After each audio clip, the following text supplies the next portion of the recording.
Hello, everyone, once again. Welcome back to our next session. Moving ahead, we are presenting our very own deliverability genius, Mr. Chaitanya Chinta, Global Head Email Business Network Cloud. Chaitanya has worked in email industry for more than 16 years now. He played various roles in email ecosystem from being a postmaster, anti-spam developer, consultant, deliverability expert to global head at Network Cloud. You will not find a better person to talk about emails and inboxing. Chaitanya, now I would like to request you to enlighten us with the topic about attention is the new oil.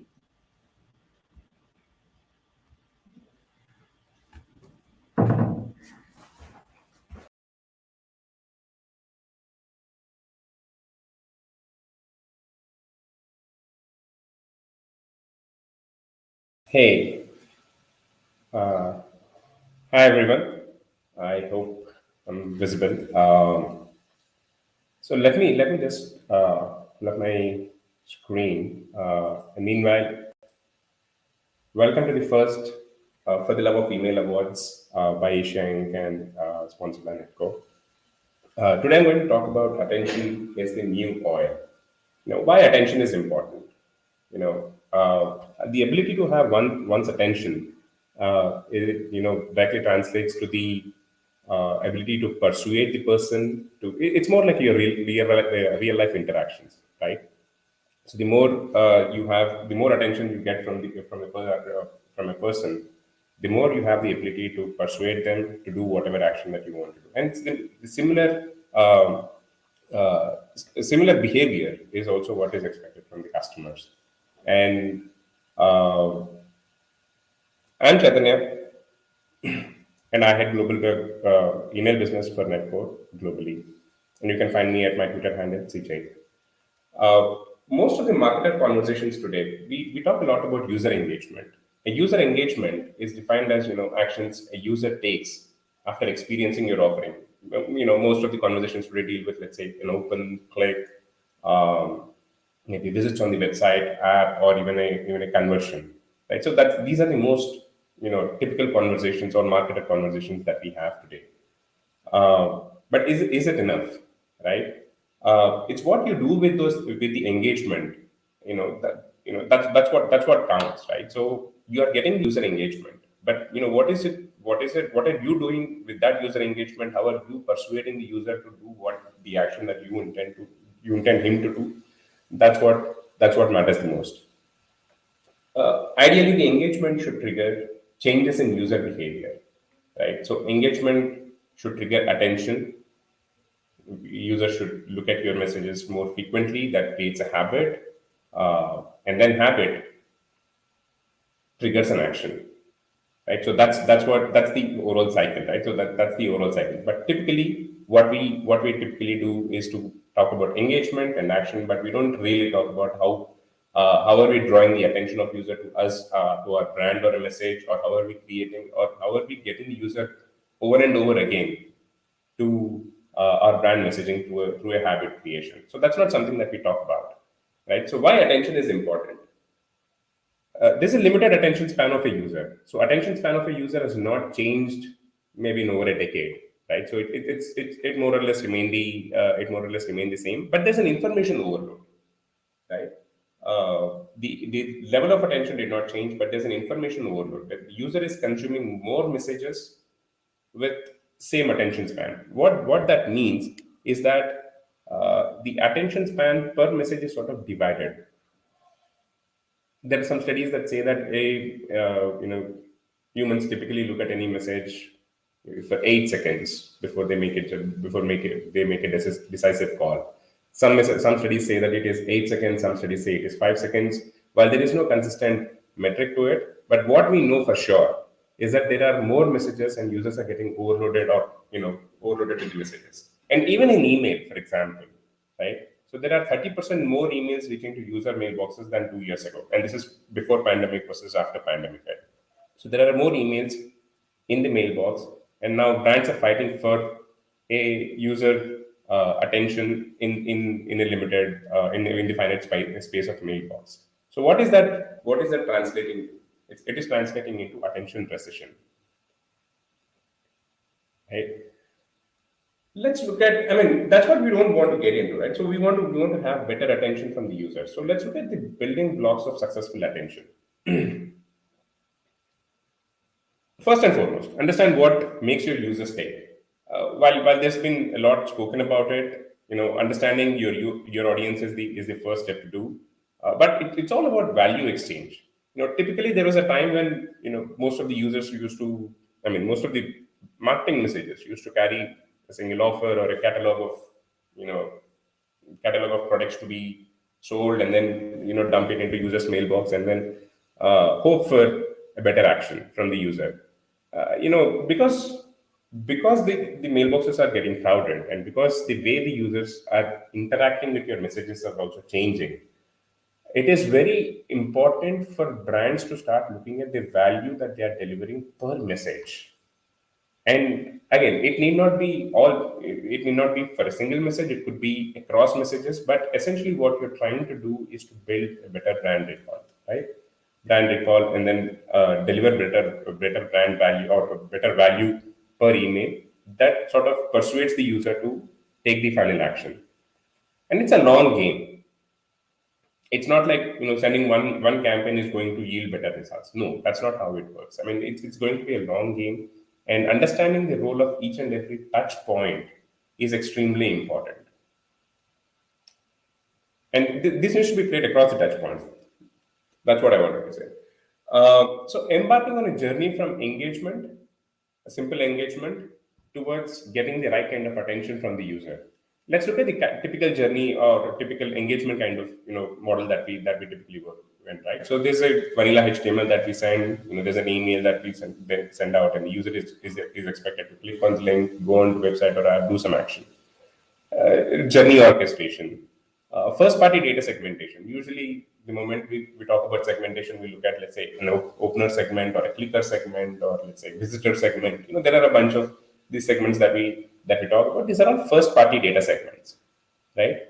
The metrics usually have opens, clicks, as metrics. But let's look at the attention enablers.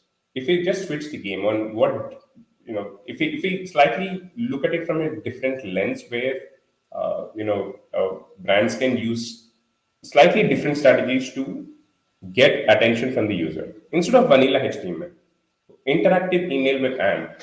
So AMP has been there for about 2 or 3 years now, but interactive email is catching up like wildfire this year. Like last year, we have seen multiple brands embracing AMP with specific use cases, and we have seen phenomenal results. And that's going to catch like a wildfire this year.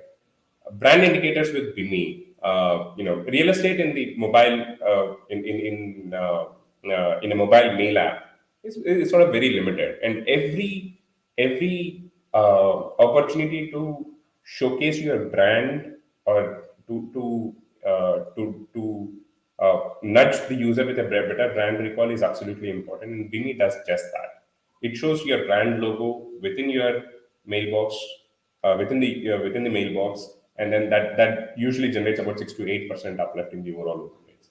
Now, from first party segmentation, brands are looking at zero party data segmentation. Now, zero party is something like users voluntarily give their information about them to you as a brand, right? Now, why do that happen? In fact, there's a recent Google study that said that about 92% of users are interested to give information about them, or let's say, for example, their email address, for a small incentive, right?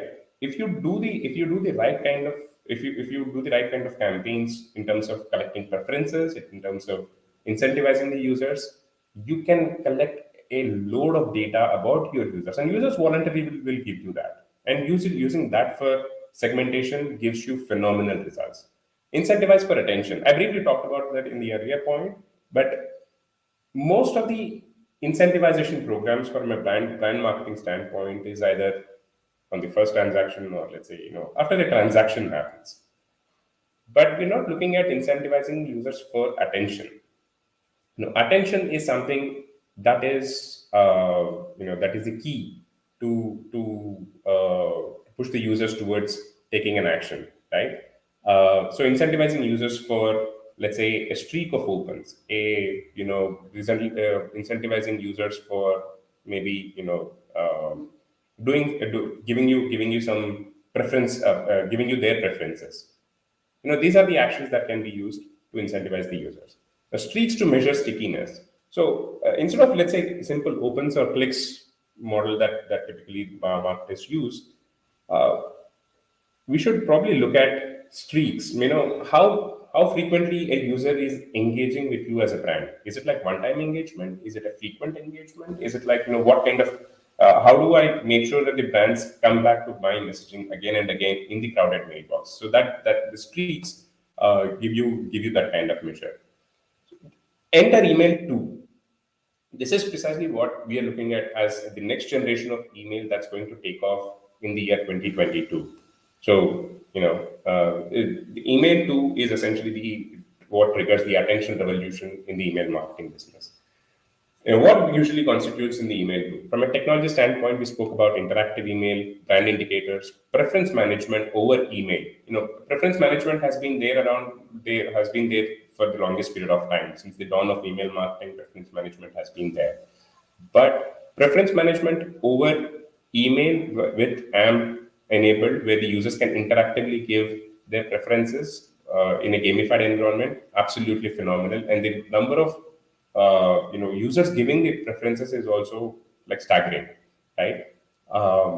Atomic rewards is where the incentivization program that usually takes work. That's what Netcore is sort of working on in terms of putting together a rewards and incentivization program. The metrics that marketers should typically look at is streak of engagement with hook score. How hooked is a user to your brand messaging? Is it a one-time engagement? As I said, is it a continual engagement?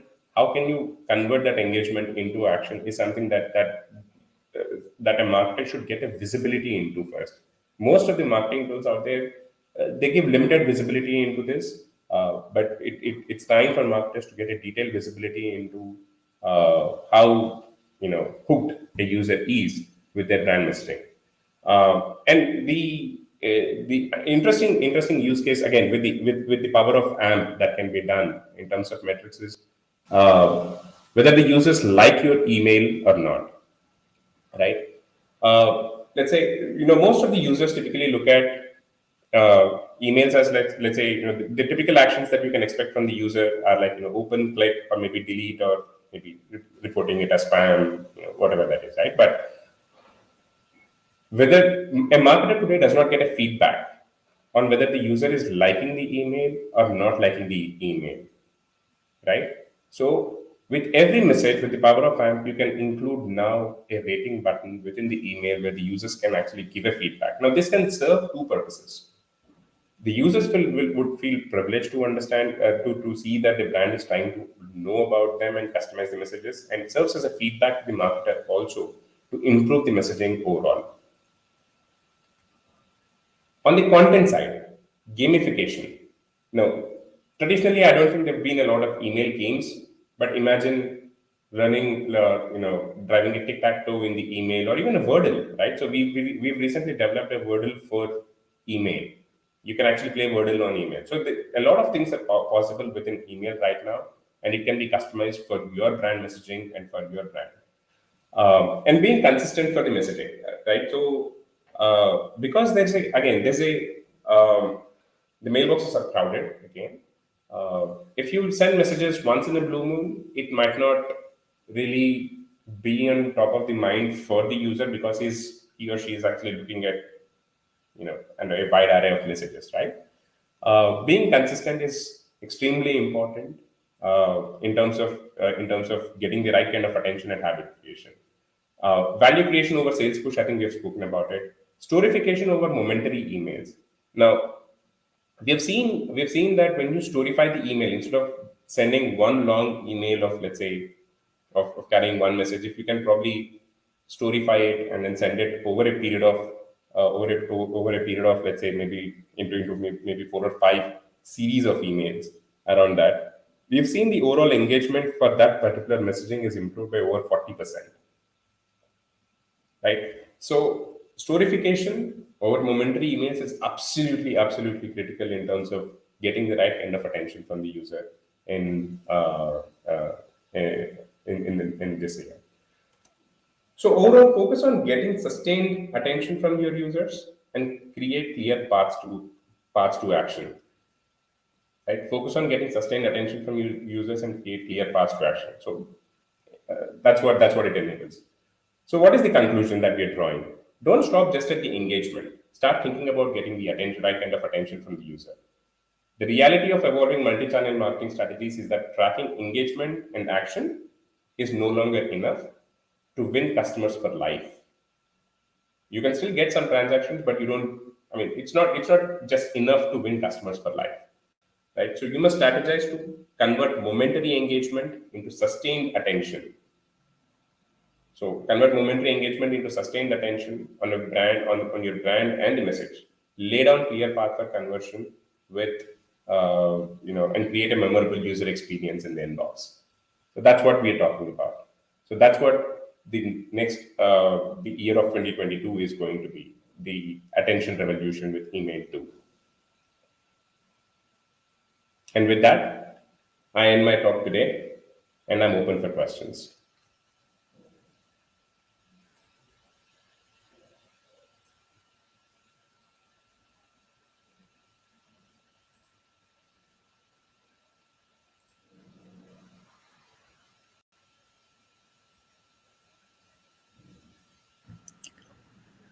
Thank you, Chaitanya. Thank you so much for the insightful words that you shared, especially around the attention revolution and customer action. I mean, like, it's really interesting to learn that, like, it's not engagement of customers is not important, but the overall action that they take towards it to in order to sustain and build like better customer relationships for life is important. So I would say like that's my personal take from the overall session, and I really thought it was really informative. Thank you so much. Chaitanya, there are a few questions that we see in window popping up. Like one of the questions we see here is like how can one start measuring attention of any user in the Hmm. current setup? Yeah, as I said, not many providers out there actually give the right. I mean, it's not very detailed insight into the attention as such for a user. It's more like you can get engagement metrics.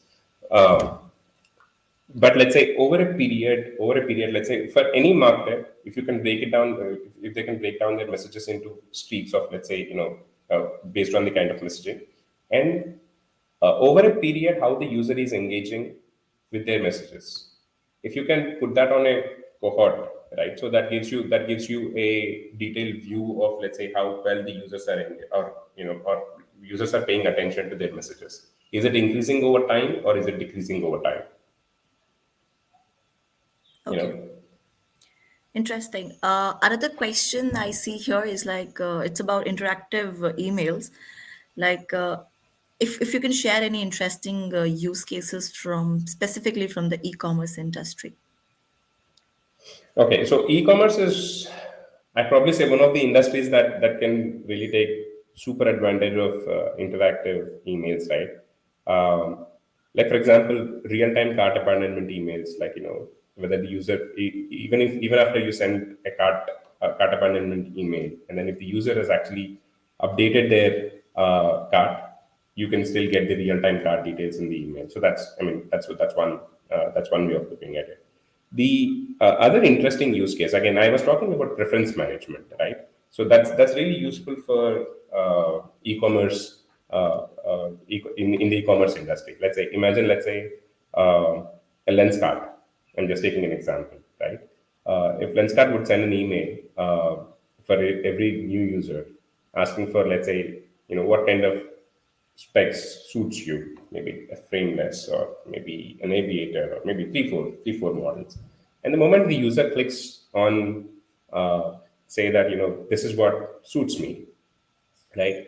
Then use that information to personalize the next batch of communications, right? So the next offer that usually Lenskart can send in this case, it could be, let's say, it could be a regular, let's say 40% off or a 50% off that usually a brand could send. But for that user, it could be saying that, on aviator lenses, there's an offer. And because the user is connected with aviator lenses, the chances of him or her converting would be much higher. So that's one way of looking at it. Yeah. Wonderful, wonderful, Chaitanya. We have another question from a PhD student from IIM Ahmedabad, and she's asking how do we interpret engagement as a multi-dimensional construct, and is it hierarchical? Uh, when you say multi-dimensional construct, is it across multiple channels, multi-channel construct, or is it like so? Okay, so most of the platforms today out there offer a unified view of the customer. So where you can actually see a user engaging across multiple channels, across multiple messaging in a single view, right? So you definitely get a view to it for a single user, right? From an engagement standpoint, they definitely give that view, right? And is it hierarchical? I don't think. I mean, from a hierarchy standpoint, I don't think it's hierarchical. But yeah, if my understanding of hierarchy is right, I don't think it's hierarchical that way. Okay. There's one more question from Akhil Srivastav, who is a senior director at Metrics Stream. He's asking can you help us on how to do storification? And by that he means if in particularly there's a tool or a platform for a better storytelling for the customer journey. Uh, I wouldn't say there is a better tool or a platform to do that. It's see, storification is mostly, it should be very personal to you as a brand and to your audience out there. But let's say if you want to build on a story, I think we can definitely look at it. I mean, it's more like we can probably have that conversation offline, and we can probably do it. Yeah.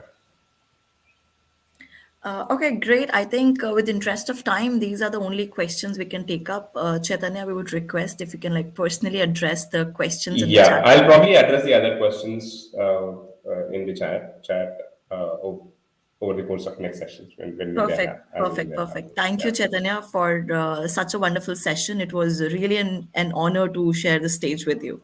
Thank you so much. absolutely, absolutely a pleasure being here, Anshika. Thank you, Chaitanya. Yeah.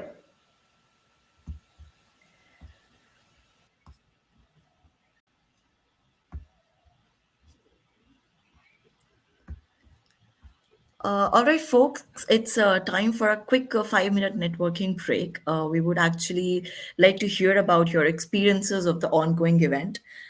Please do take a screenshot of the screen of your experiences and post it to your timeline, tagging Asia Inc. 500 and Netcore Cloud for their personal experiences, along with the hashtag for love of the emails.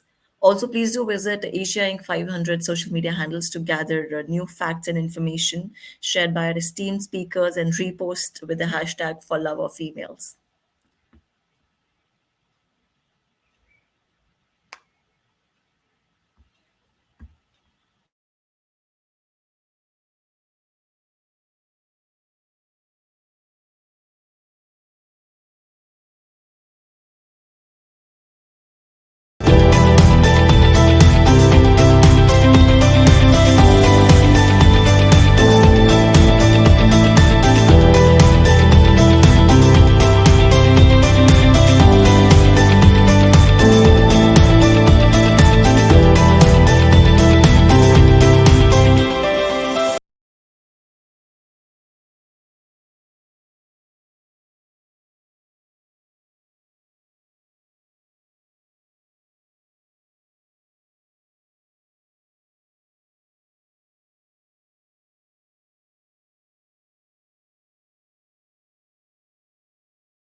Hi everyone, welcome back.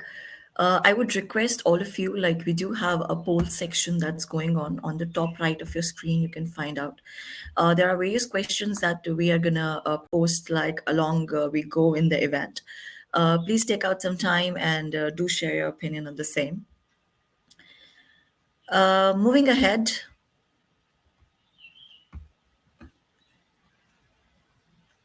to our first panel discussion of the evening. We have the very first topic as email marketing predictions of 2022. And I would like to invite our moderator, Mr. Ramesh Srinivasan, CEO India Business Network Cloud. Mr. Srinivasan has over 25 years of extensive experience across the full spectrum of business, including sales and product marketing. Mr. Srinivasan, please take it ahead. Over to you, sir. All right, thank you, Anshika, and welcome everyone to pretty interesting sessions that we've had, starting from Chaitanya, Wakefield, and I've used his products, fantastic, and then subsequently we just heard Chaitanya talk about the trends. We also heard Avi Kumar of IGP, again one of the places I've used for gifting. So if you really look at the overall sessions, so the entire idea was to see what's really working. And if you really ask me, I would rather quote Wall Street Journal, which calls email the hot new communication channel. And it's not me who's saying it. So obviously we know that it's been around. We kind of used it for many years. Still gets used as the most used communication tool. Pretty much everybody at least opens his email once a day. Surprisingly, over the last few years, statistically, if you really look at what's been happening on emails, is that it's kind of taken for granted for many, but it still continues to be the best low cost, high returns kind of a tool. They did a survey and they said that 97% of the millennials, and I'm sure a lot of our marketeers today are focused on the Gen Z, are using email. And that's a study that they did. And that kind of grew faster than some of the uh, uh, social stuff. And then the usability and the usage of that pretty much said that it most people use it at least once a day. Good thing about emails, we all know it catches attention. We have seen that people do spend time reading them, and then we have seen a lot of new innovation coming, which both Chaitanya articulated, and users like Avi and Chaitanya, both again Ramalinga Gowda, elaborated more. um, so this session is about getting three of the best minds talking about their experience, about how they've used email, how they think the trends are going to be in 2022-23, what's coming. And you heard Chaitanya say AMP, BIMI, Wordle, many of those. And how do you get your storytelling right? People with experience. So I've got three great minds here with me, and I'm going to do a quick round of introductions for all three, starting with and I'm just going to continue down the same round robin, so to speak. I'm going to start with Hitarth. Hitarth Saini is the founding member and head of marketing at Frio, and Frio happens to be the first credit-led neobank. Just that you know, he's been a founding member at MoneyTap, and then he's also been an early career. He was with Taxi for Sure as a marketing manager. So Hitarth comes with a rich experience of being a marketer, been there, done that, used it extensively. So he's a first-hand user of building brands. I have Millie next. Millie happens to be Millie Kataria is head of branding and marketing at HESA, and she's the founder of Pandora's Box. Millie typically consults a lot of startups and then explore and help them to kind of translate growth stories, so to speak. So some of that storytelling that we are talking about, probably Millie, could address that more in detail. She's got well over 2 decades of experience, obviously a seasoned marketer, event management, and experience across banking and some of the other areas that have really shown some robust growth across. I also have, that's mainly for you, and I also have third in the panel, Priya Patankar, who's the head of communications at PhonePe. She comes again with a rich experience, well over 2 decades of marketing experience, both external and internal communication. Um, Particularly more so, which is relevant to this conversation, is all about demand generation, where she will talk about how brands help build demand and build on that, and obviously how they do storytelling from a phone pay perspective, which is a massive success story. So firstly, welcome all of you to this wonderful session. Pleasure to have you here. Thanks. Pleasure being here. Thanks. Pleasure being here. Yeah. Thank you. So we'll get started quickly without much of a discussion on what we are here for. So I'm going to quickly jump to the most interesting question that's gone around but kind of stayed there. So I wanted to know your thoughts on powerful storytelling. So let's start with the storytelling and build it from there on the tools. And somebody clearly said that if you have great tools but have poor stories, it's not going to get you anywhere. So we'll start with what really, really attracts people. So let's start with story, and then if we could also help people understand how things like AMP, BIMI, Wordle was mentioned, kind of makes it more interesting to do. I'm going to start with Hitarth, and then we'll move to Millie, and then finally Priya on this question. Hitarth, what are your thoughts?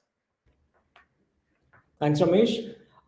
So I definitely think, see, storytelling is very important, but for a progressive marketer, for somebody who's looking to, let's say, push onto the competition, knowing the tools of the trade is also equally important. And that's where I think AMP has really been rediscovered in the last few years. There are so many things that can be done with AMP, and they definitely have some level of edge over the usual HTML that we are used to send to. So, for example, let's say if there is a whole conversion journey that a customer needs to go through, there are multiple points where drop offs might happen. That's where maybe using AMP, maybe a kind of like a form that's inside the email itself, can maybe help you maybe filter a little bit of junk customers, or a little bit of, let's say, data points which can help you direct customers in a right place. So that's maybe one application of it. Similarly, the whole interactive element of AMP that's there, brands can really play around on this. Imagine if you open an email and there is a spin the wheel, and you spin the wheel, and then there is a nice coupon, or there's a nice discount that you discover from a customer. That's something that is a very, very memorable brand experience.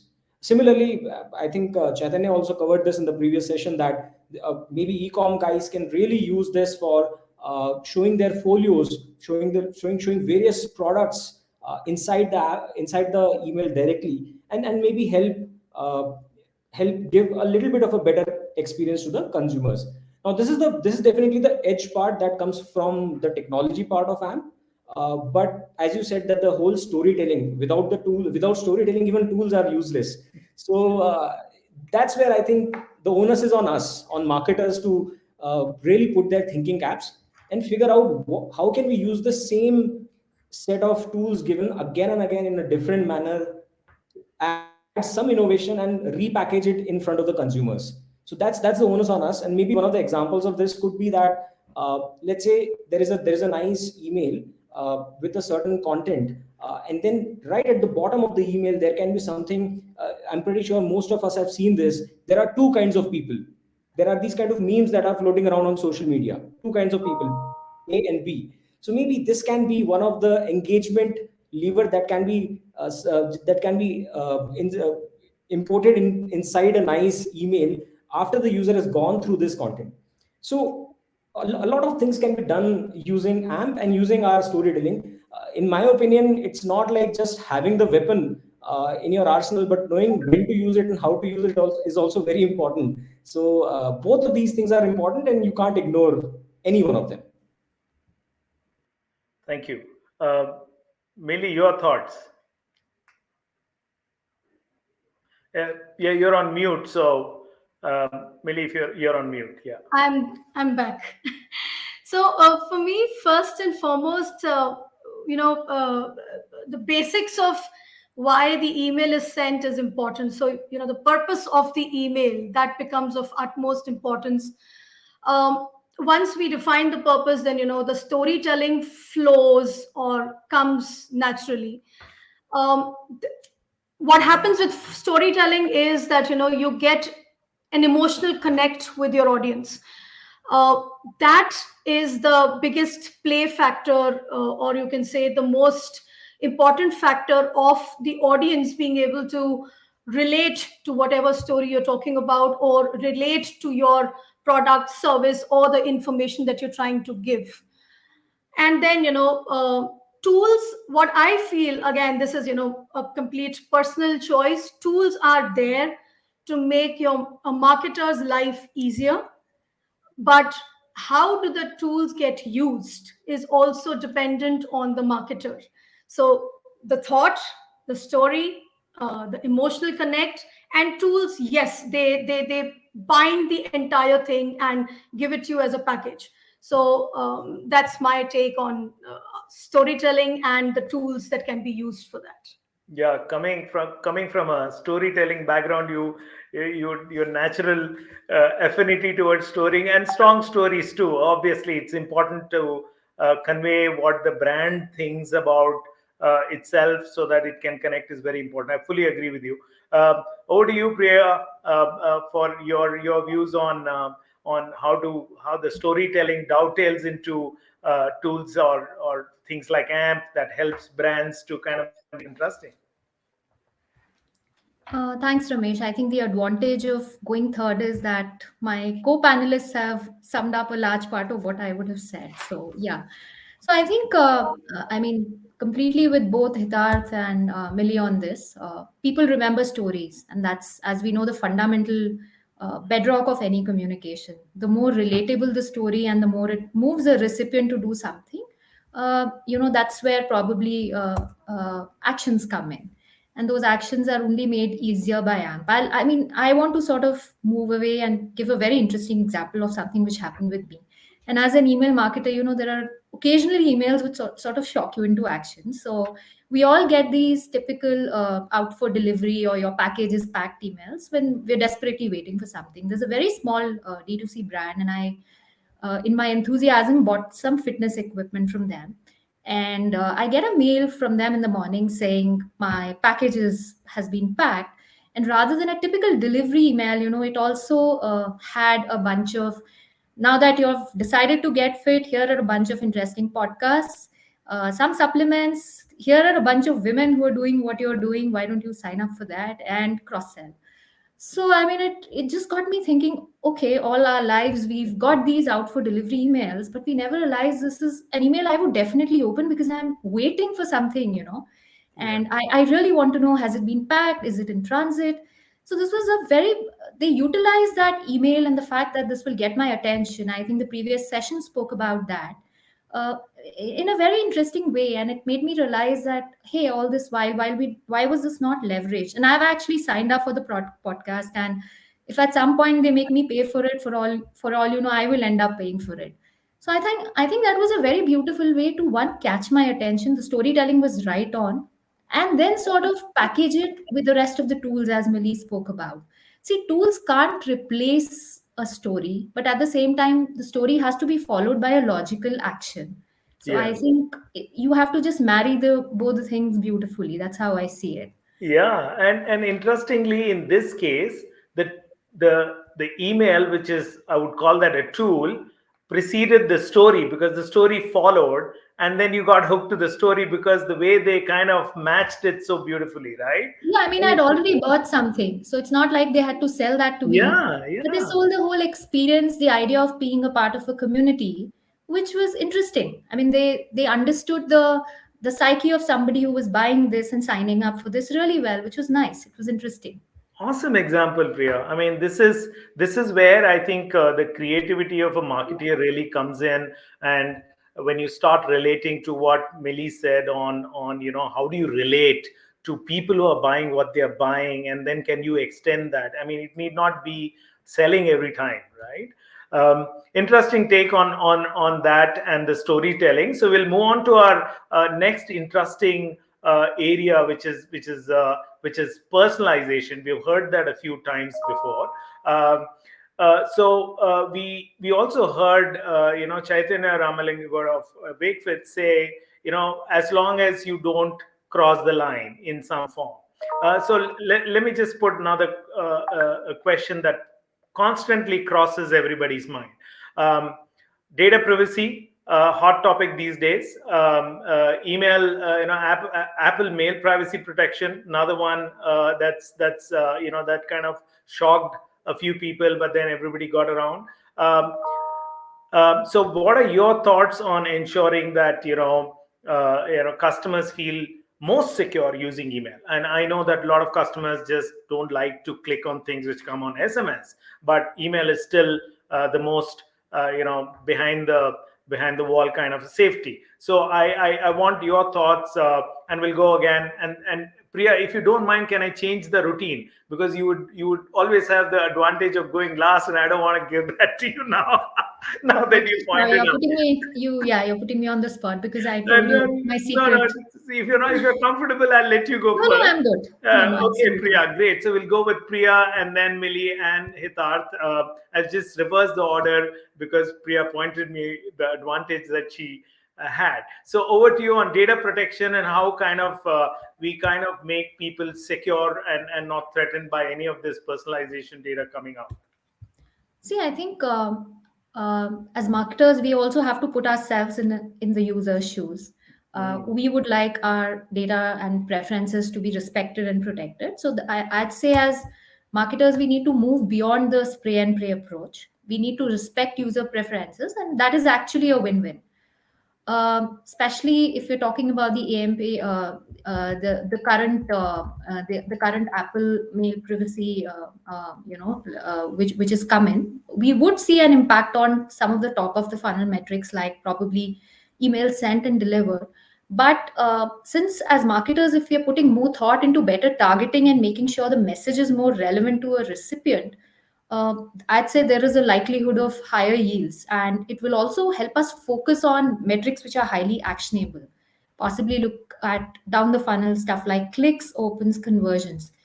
And also, I think as Web3, there's so much conversation around Web3, and increasingly it looks like users will control how their data is used, and that is a reality. I'd also make a pitch for, a greener planet, and say fewer emails getting sent, but more relevant ones would also mean that fewer end up in spam, unread, auto-deleted state anyway. So I think it is a win-win, is how I see it. And consciously, I mean, some of the demand generation campaigns I've managed, made a conscious choice of better targeting and respecting user preferences. That is something we are ourselves doing. Fantastic take. Fantastic. I think that shows the level of responsibility you are conscious of and delivering without affecting the privacy. Fantastic take, Priya. Millie, over to you. And as a HESA brand consulting, how do you think that affects? And then obviously and then the data protection around that. I won't bring in HESA over here, because we are the least user of email marketing as of now. But I'll bring in the past experiences that I've had. So as everybody over here, I think almost everyone believes that data privacy is important. Um, what I would like to add over here is that um, personalization. When you personalize the email, there is a vast difference between impeaching or infringement of data privacy and personalizing the email. You personalize the email with the specific personas that you want or you have of your users, and these are the users you want to target. uh, Bring it up to that level, in an email. See, email, when we with the tools, AMP being the biggest tool that has come in the market for the last 2-3 years. But apart from that, emails are designed in a way that they are a messenger engine to take you from your inbox to a place where your brand wants you to go. So the call to action button is the place where you make this transition. And the moment you make this transition, the work or the use or the role of emails are over, and that app or that website, that e-commerce platform takes over from there. So after that, personalization up to the deepest level of the user, wherein I have my user ID, I log in and I see all the previous purchases I've done, all the previous emails that I have received, or messages, or blogs I have read, and recommendations thereon, is a far more cleaner approach than trying to infringe on your data privacy right from the email level, that yesterday you had purchased a red color purse and we would like to recommend a red color sandal to go with it. So you know that's something which we can definitely transition and get to the end audience for. Yeah, So great take. my And Hitarth, and I have a question which will follow the same thing after that. So, but then I'll let Hitarth give his views, and then one quick question on the same topic that I have, a quick poll kind of a thing. Go on, Hitarth. Sure. So, Ramesh, in my opinion, and specifically coming from the finance sector, I think uh, customers are a bit lenient towards privacy around finance sector because they want to get emails from them.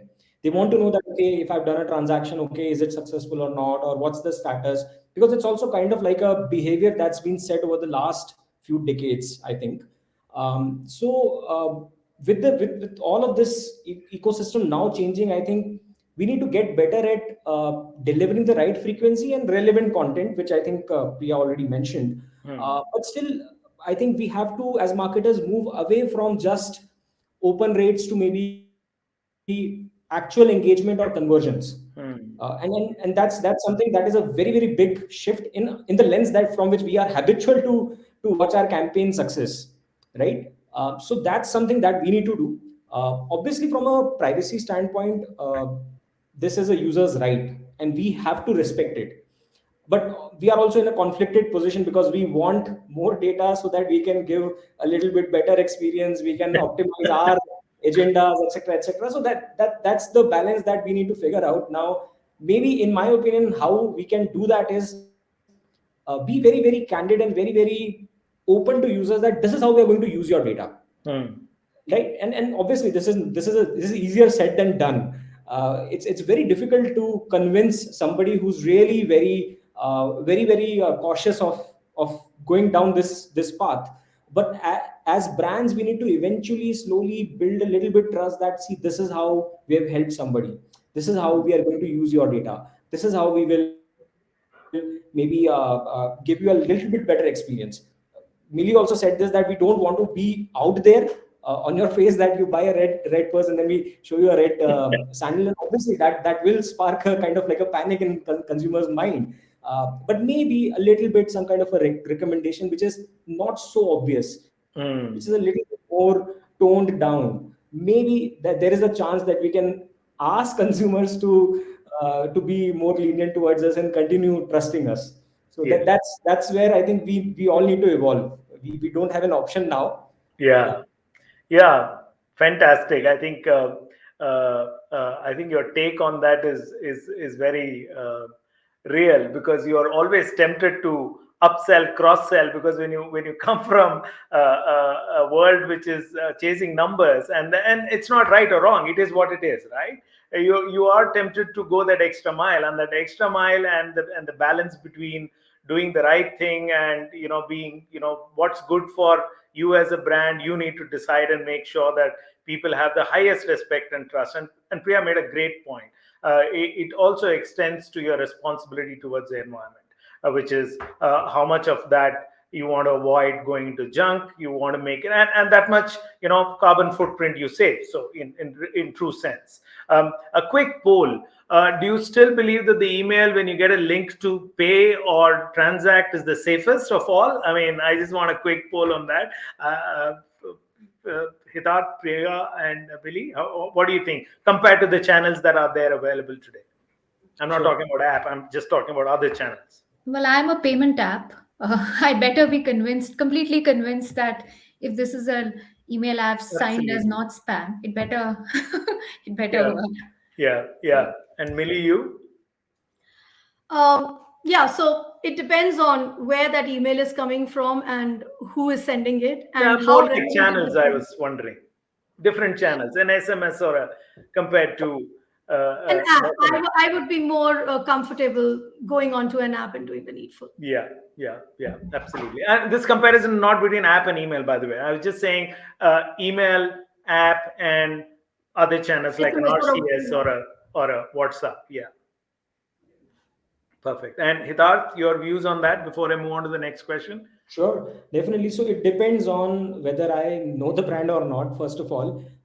Secondly, even if it's a new brand, a lot of times I myself, I'm a little bit anxious whether should I go ahead or not. So as Priya and Millie said, that I also look for alternative channels. However, I think this can also be solved a little bit. Let's say one of the new brands has a payment partner as Razor Pay or one of those other Familiar payment brands, yeah.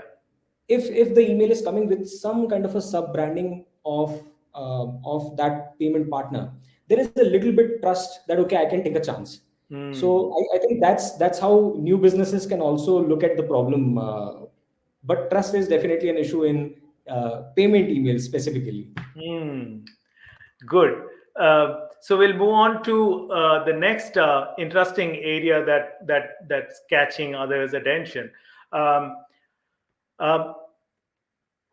when you have brands creating a personalized shopping experience with email and data privacy is just being getting stricter, so to speak, how do you kind of manage that? Is what we kind of covered. So let's look at the offtake of that, so to speak, and say what are the other innovative ways to gather customer data? Is there a way of getting there without infringing anybody's personal thing on just collection? I'm not talking about usage here. And how do you kind of use AI as a kind of means to make it relevant from a timing perspective, from the quality perspective? We all spoke about how important quality of email should be, storytelling should be, and don't overdo this on personalization with the sandal and the purse. But well, you can't wish it away as an AI. It's important part for the volumes that all of you are dealing with. So what's your take? And if you could have Millie go first and then Hitarth and Priya, it'll be great. So what are your views on using AI as a tool to kind of make that engagement richer? So AI is definitely, a very, very good, important tool. It is, where how you will drive scale, how you will be analyzing your data, how you will automate a process.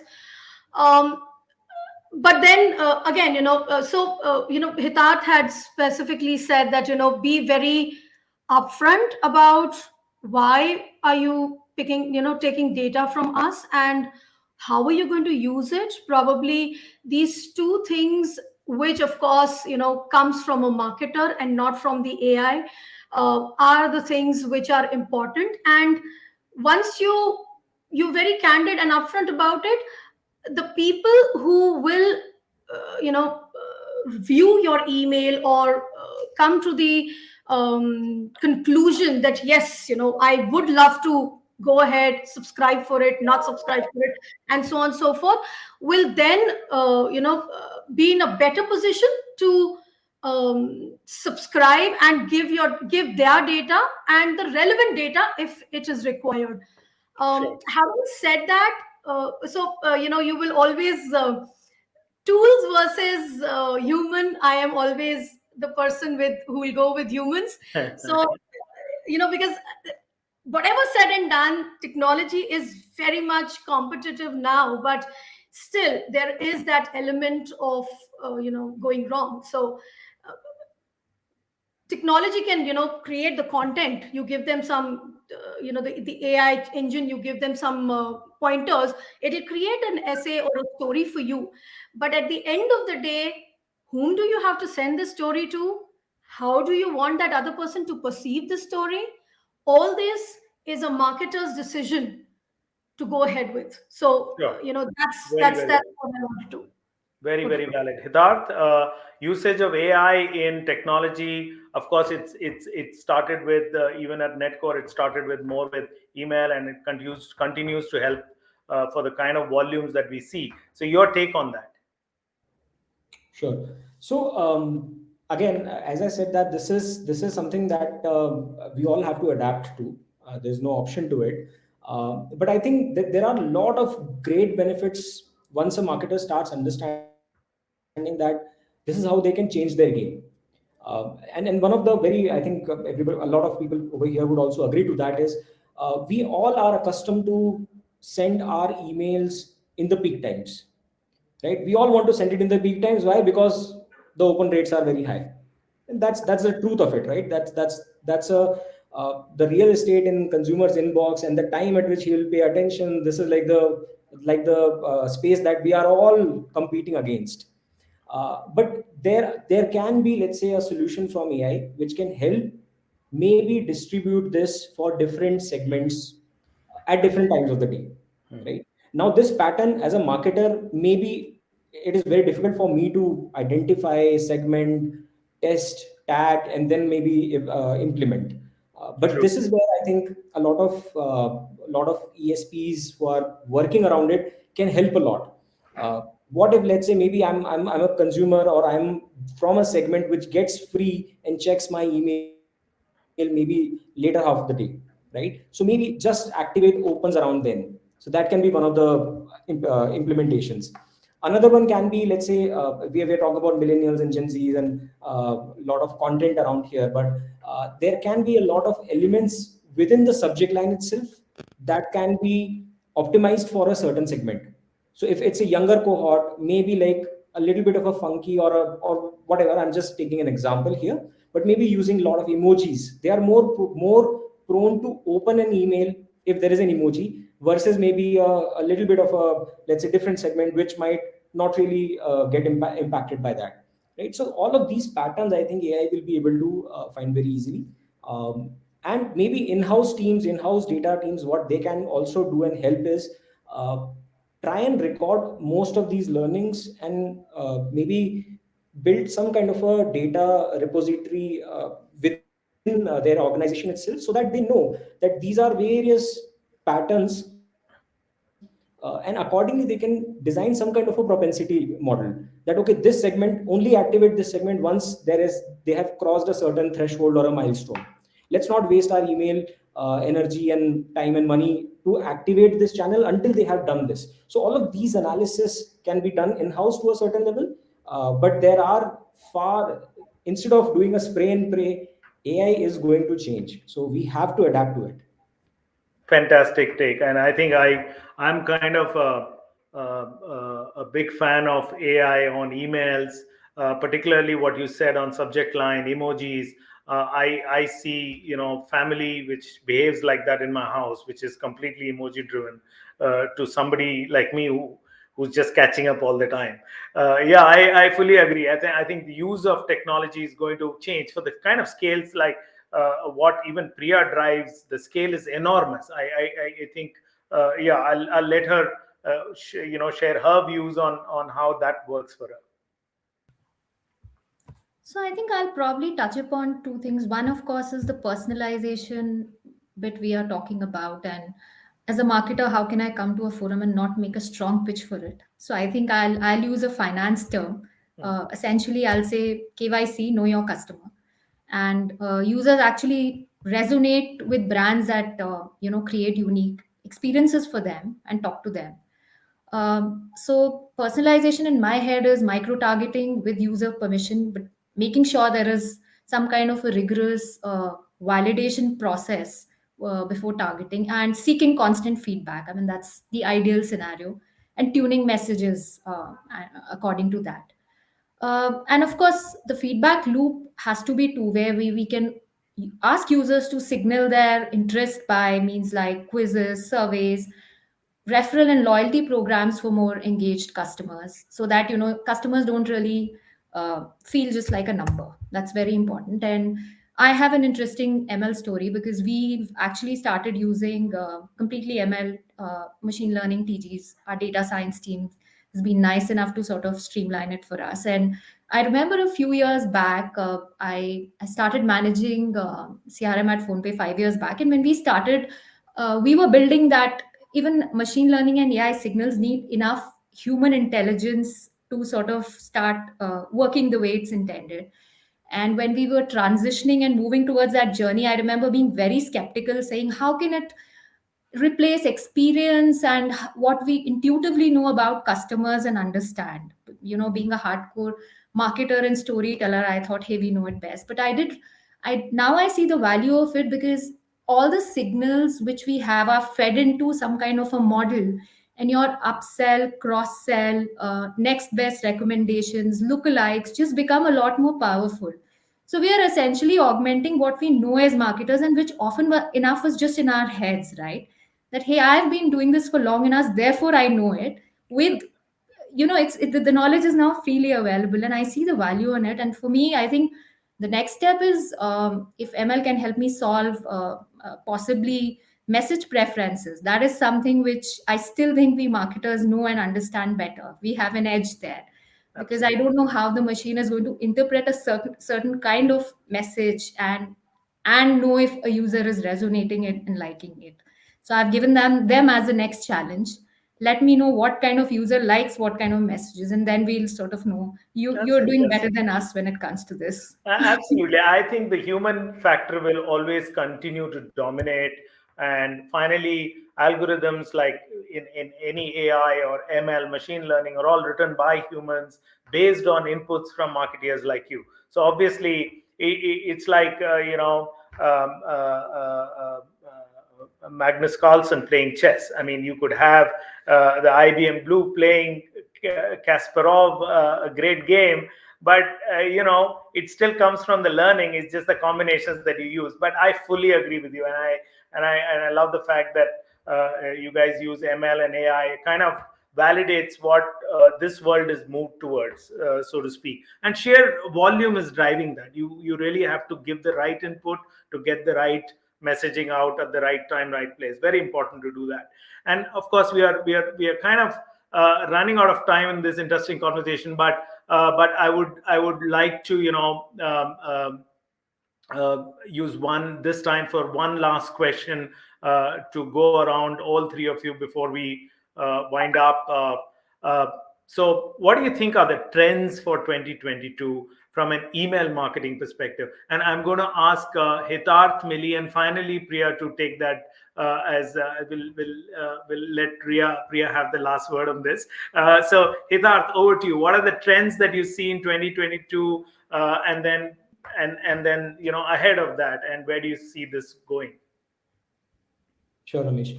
So I think, see, one very major shift that has happened, and I think it just happened the last couple of years itself.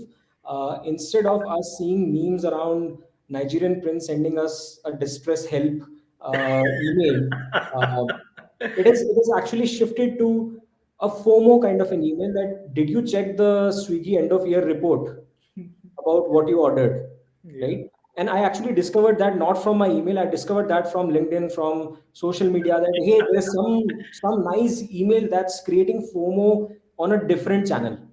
So that is something that is going to be very, very powerful. That's actually put, I think, email to a very it's put a pin on the map for email for a lot of marketers. And how we are able to, let's say, personalize for a huge segment of our audience base, and also create similar feeling, right?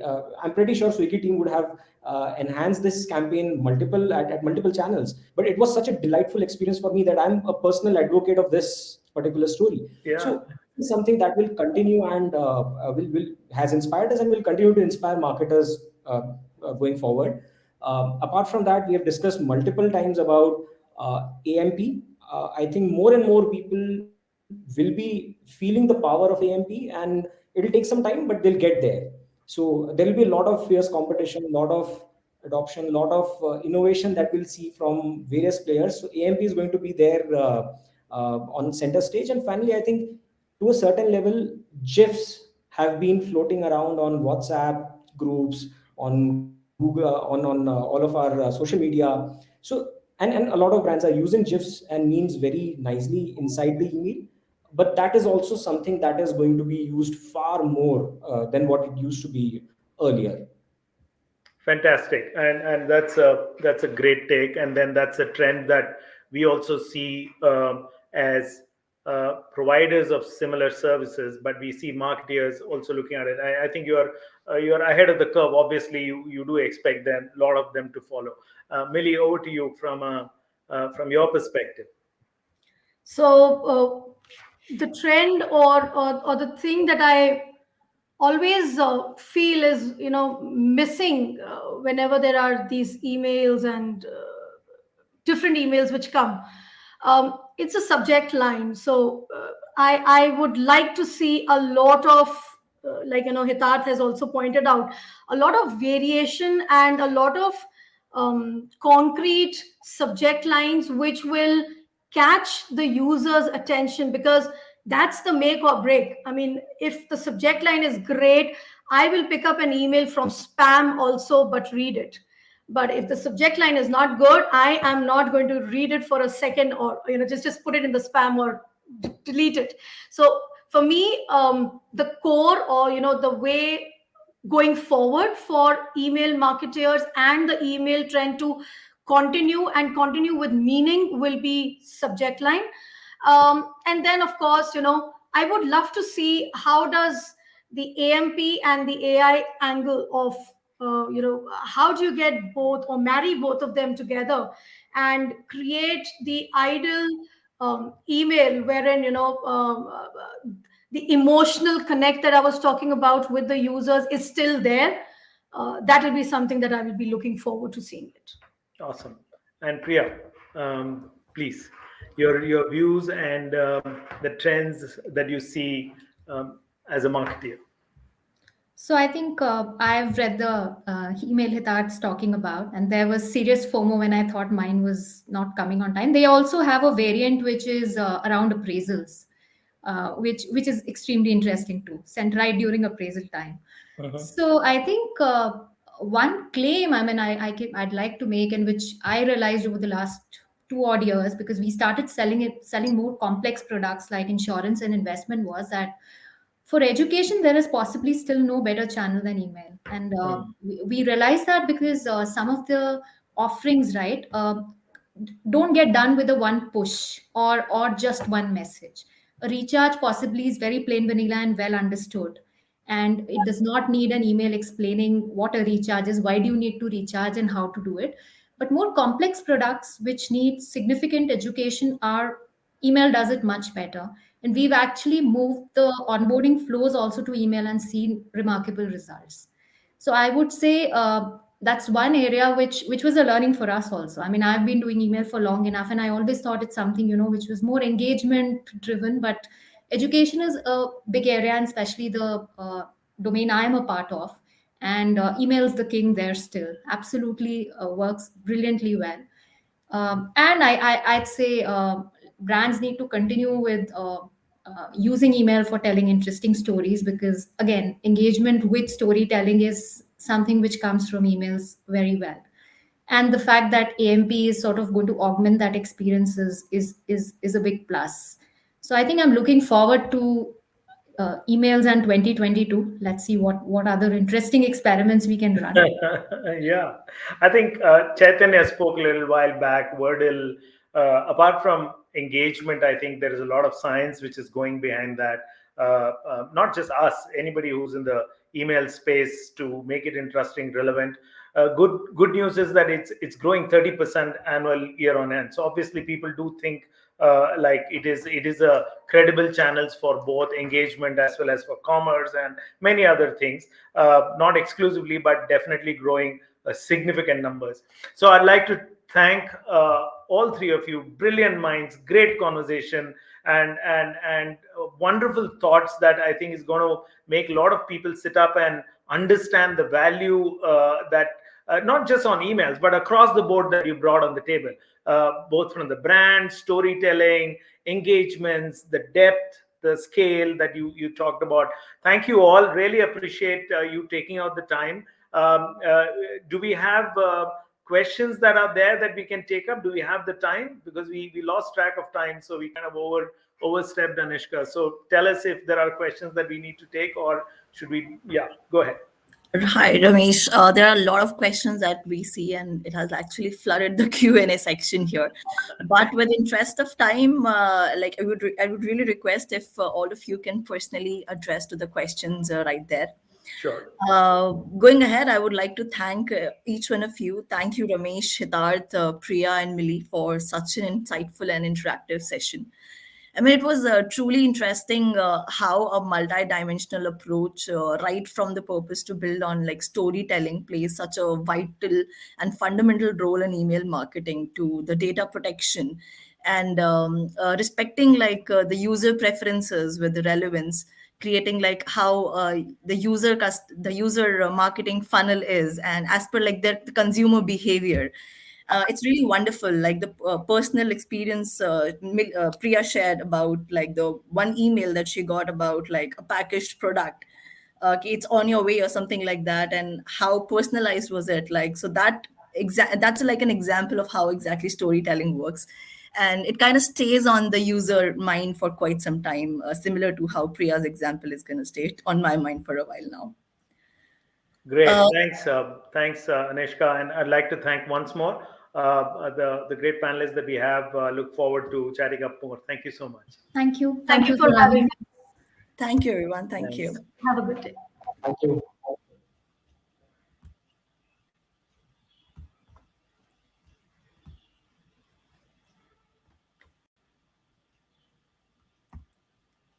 All right, audience. So now moving ahead, taking a little break from the engaging discussions and the captivating speeches that we had, so on. We would like to take you. We would like you to take a look at the next category of awards that we have. I would request all the people who have nominated for the awards to be a little patient. We do have the awards in the series and the format of the event, so it will be all announced during the journey. So please be with us there. Moving on to the next category of awards that we have. The next category is for the Best Email Customer Journey Award. And the second runner up position in this particular category is held by Access Securities. We also do have acceptance thank you note from Access. Maybe please have the video.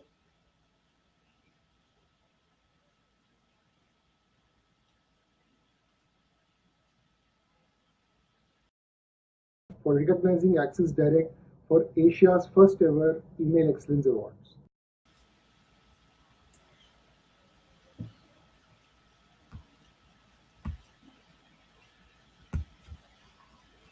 Thank you, Access. Congratulations for winning on the award. Moving on, the first runner-up for the Best Email Customer Journey Award. This particular award goes to Nika. Congratulations, Nika, on winning the award. Maybe please have the acceptance video.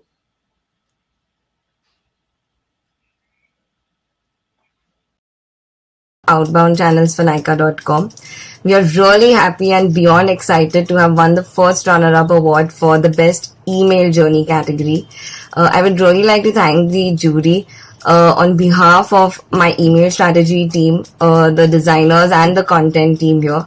And yes, kudos to Team Nika. Congratulations, Nika. Moving ahead, the winner for the category for the Best Email Customer Journey Award. The winner for this category, it goes to Reliance General. Congratulations, Reliance.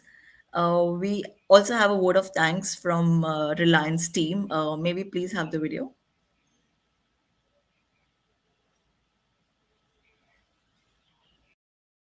Line General Insurance for the last 2 years. Firstly, a very big congratulations to Netcore and Asia Inc. team for putting together such a great event. I respect and value the efforts of all the participants, but we are really happy to be considered the best for Email Customer Journey Award. Thank you so much, team. Congratulations, Reliance General Insurance. Now, moving ahead to the next category of awards.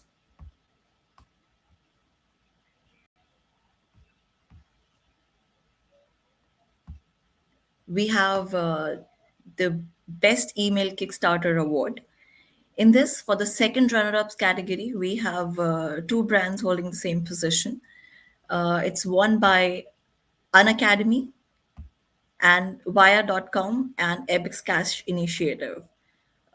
Maybe please have the acceptance video from Unacademy followed by Epic's, please.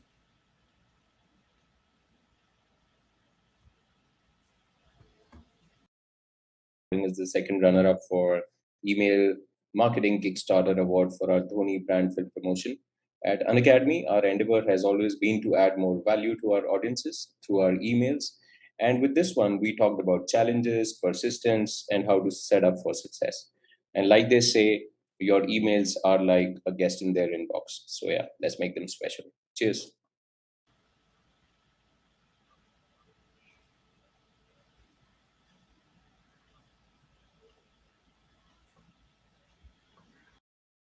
Delighted to receive this prestigious award on behalf of Ebix Cash. I would like to thank the jury for acknowledging our efforts. These awards are very motivating and pushes us to do better and better. I have to thank my team, Hazar, for taking these initiatives, and Anand from Netcore team, who's always been pushing ideas and strategies which help us to perform better. Thank you so much once again.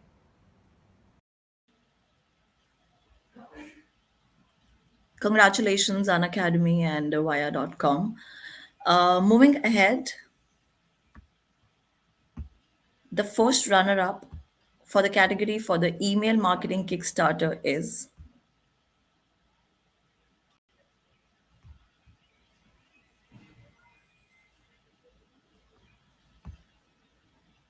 Mariposa.care. Congratulations, Mariposa, on winning up the first runner up position.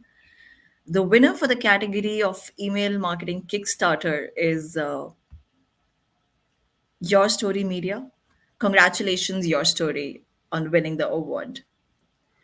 So, moving ahead really further, uh, I would like to request Mr. Santosh Valecha, Global Head Customer Success, Netcore Cloud, to moderate the next panel discussion on the topic email design that leaves a lasting impact. Mr. Santosh is a consultant, sales enthusiast, and a marketer with a great passion for customer gratification. He describes himself as a student of experience. Santosh, please take it ahead. Hey, thank you so much, Anshika, for having me over. It's a very interesting topic to speak on today, and with me, I have three very interesting individuals, absolute powerhouse. Email design, as we see, has evolved with time, and I thought there's no better than three like-minded individuals who bring perspective from different parts of the world uh, to be with us today and give us a perspective. And therefore, let me just start inviting them on stage. We have um, Gopal Upadhyay from Moglix. He's been absolute savvy in the last over the last 10 years. He's been a very ardent fan of design and lateral thinking. He's worked across web, mobile, SaaS, any platform that you can think of. He's been there, done that. And over the conversation that I've had with him, I think he's got some real great experiences and new insights to share with us today. I would also like to bring on stage now Lily Worth. She's also spent good time in the world of email. She's currently with Litmus. She's a great thinker, has a superb flair for creativity, and she's spent good time in brand design appreciation.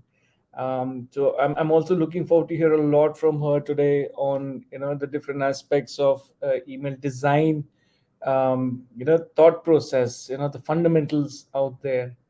And of course, how can I forget our young big fan of email, um,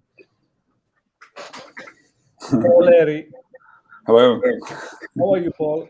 I'm good, thank you. Yeah, so good to have you here. I'm sure I'm going to get to hear a lot from you on the evolution of email. Right from introducing images and typography combination into the world of email. Absolutely. I think the viewers will be really interested to hear a lot more from you today. Also, I must tell you guys that he's an author of Beyond the Envelope blog. You must read, catch up with him, and I'm sure you'll get a chance to talk to him a little later in the day. How are you guys? Very well, thank you. Yeah, good. Yeah, happy to have you over. We've had some very interesting conversations over the last hour and two. With some real crazy marketeers talking about how they've really made an impact. There's been conversations on storytelling. There's been conversation on experiences. There's been conversations on performance impact. There's been conversation around the evolution of email in itself. I heard many of them speak about AMP. And Gopal, I'm going to catch you up on that, or on what more that can happen there. There were many conversations also around the essence of performance, and therefore it brings me back to all of us, and the topic of our discussion, which is really creating an impact of email design that leaves an impact on our users.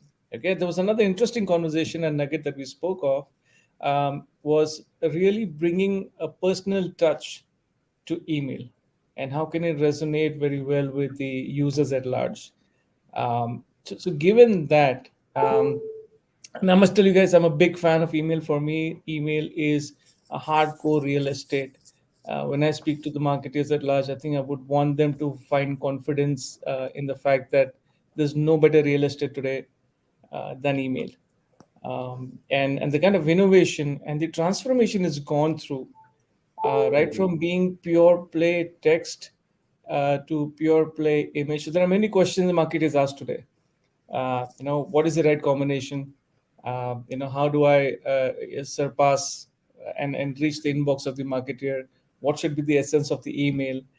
So therefore, this is where I bring Paul, you on board, and ask you that how's been your overall experience in the transformation journey? So I've been in email just over 10 years now. And when I started, pretty much most emails were all image, and especially in the retail sector where I was working at the time, it was that kind of transition between kind of print and web and online. So the lot of kind of editorial was still a lot of image kind of content. And so really the transformation began for me when I started to introduce HTML typography and live text into the emails. A thing at the time which was less of a discussion point now than it used to be, around how, what's the text image ratio. And often it'd be, the accepted amount would be, well, you've got some text in the footer, that's enough text, kind of thing. But I wanted to push it further than that and think about what actually matters to the recipient, what kind of experience are we giving to them. And that led me to focus on typography and say live text. And then it was shortly after that then the iPhone came onto the market and began to see some real transition in terms of what capabilities we could have with the technology that was emerging. So things like web fonts that we could actually start using at that time, CSS animation. So there are a lot of opportunities began to kind of arise as technology has evolved as well. And that's been really exciting, I think. And I think that's done email a lot of, it's given us a lot of opportunities that we didn't have, when I started, in the industry. And then we've seen that interactivity, of course, using things like the hamburger menus and carousels and use of animation, and of course the GIFs or the GIFs that are used a lot now, actually. So we've seen a lot of change over the years, and of course MP was just mentioned a few minutes ago, and so we've seen a lot, and I think it's all been good because it's the focus for me, and I think for many of us is really about what is the subscriber, what is the recipient experience, and it's all pointing towards making that really really engaging for them. Awesome. Lily, Sure. interesting take.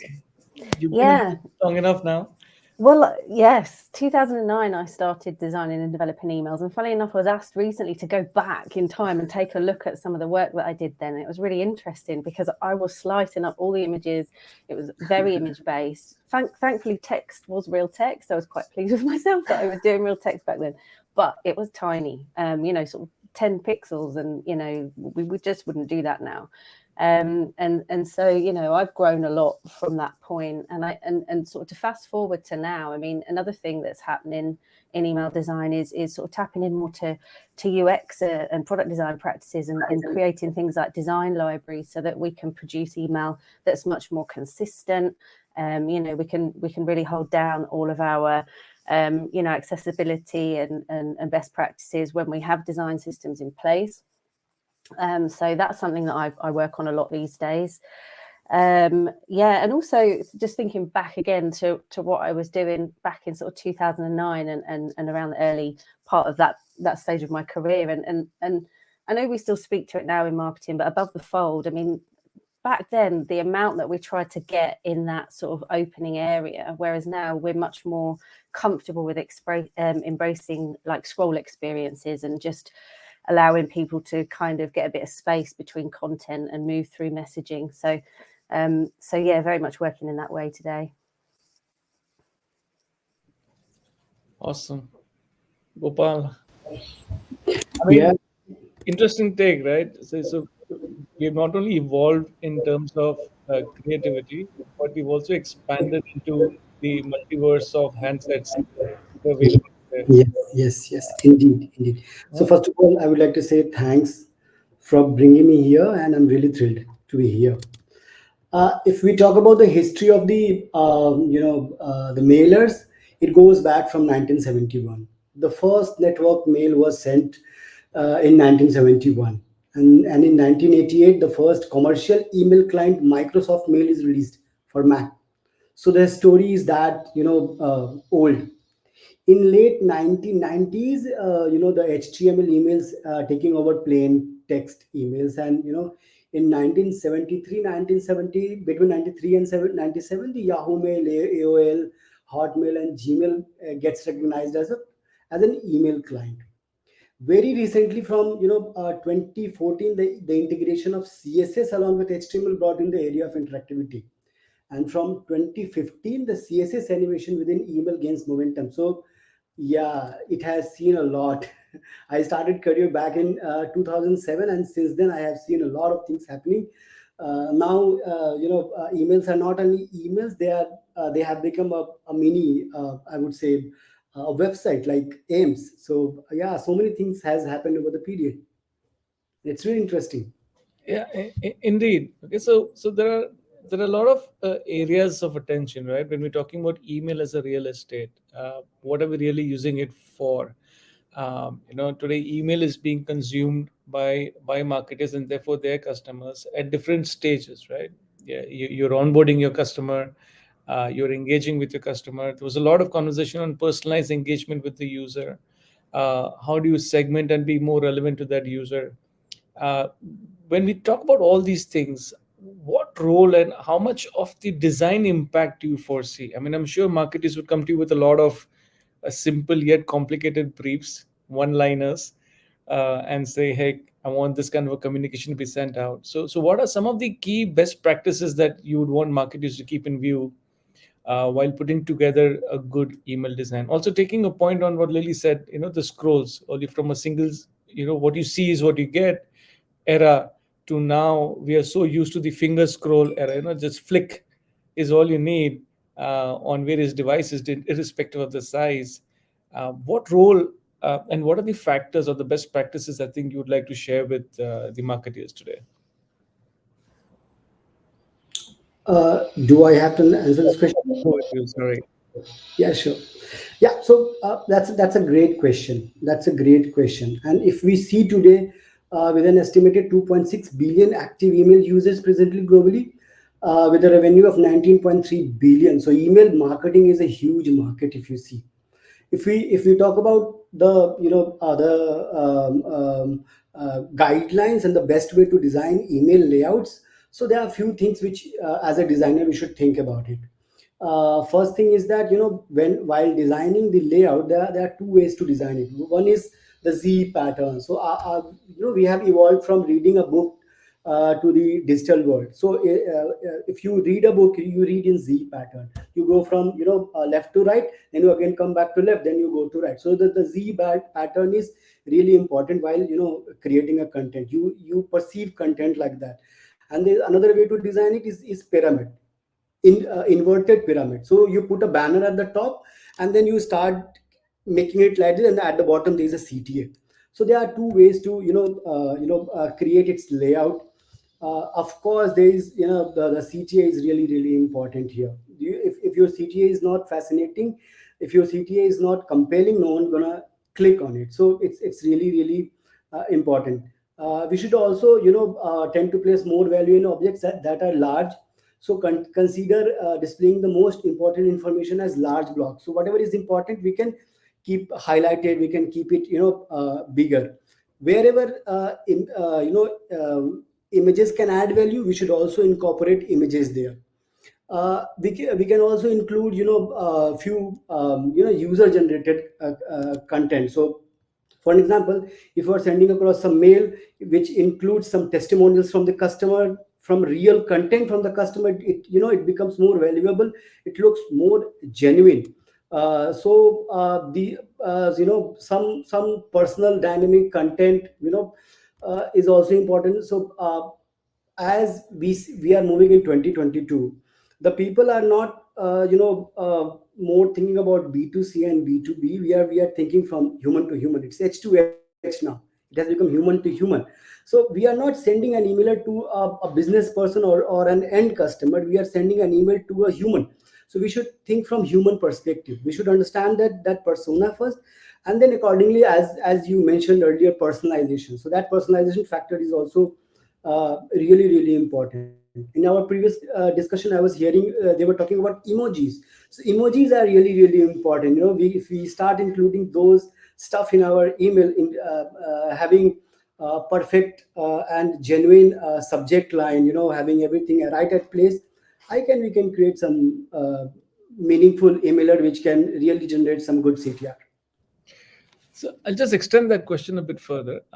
Given that there are so many business verticals today, are there any guidelines to be kept in view? Let's say if I'm a bank, are there any guidelines for me which are very different from, let's say, an e-commerce? Would there be a very differential approach that you want to take for, let's say, an insurance vertical versus some email which is going from today all the tech brands, the food tech or fintech or a ride tech? There's so many variations. There are certain verticals which have got generated or created which never existed in the past. Right. And therefore it's forcing us as marketers also to think or think better. So would there be any guidelines or a framework to follow from that perspective? Why not? Why not? See, if I'm getting an email for from some financial institution, it should not look like email getting from mail from Zomato. It can't be same. It has to be different. So whenever money is involved, we become very serious.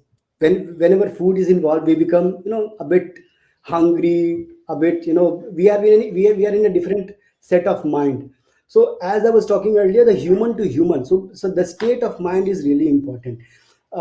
If finance is involved, we really like to see the money first. We would like to know what is there for me. However, if let's say some entertainment, so I really like Netflix's emailers. If you see them carefully, they design it very meaningfully. I really love them. If you're watching some content over there and you just leave them in between, they do their follow-ups in a very different manner.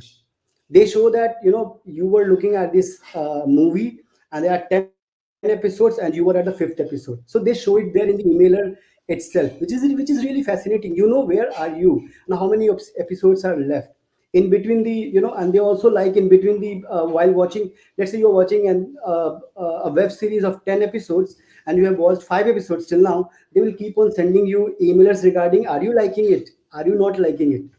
So these are the things which they keep on doing so that they can improve their algorithm, and accordingly they will start throwing you content. This So also yes, brings to a point from a previous conversation on data privacy. How much data is good enough to be shared, and therefore what more can happen for personalization? Paul, any views on vertical voice design? Yeah, I think understanding who your customers are is, coming back to kind of the layout and the kind of the approach and how do you actually design the elements and put them together. So I use Litmus email analytics to understand, what are your customers, what your subscribers, recipients actually using to actually open and engage with your emails.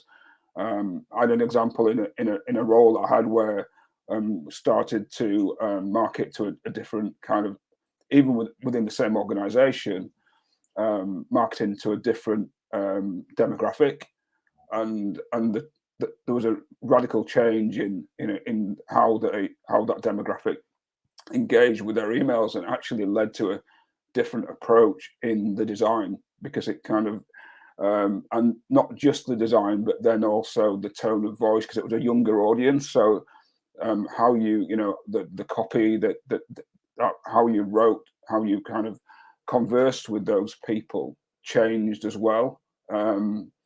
And so it became, from what was traditionally like long form text, it became quite punchy.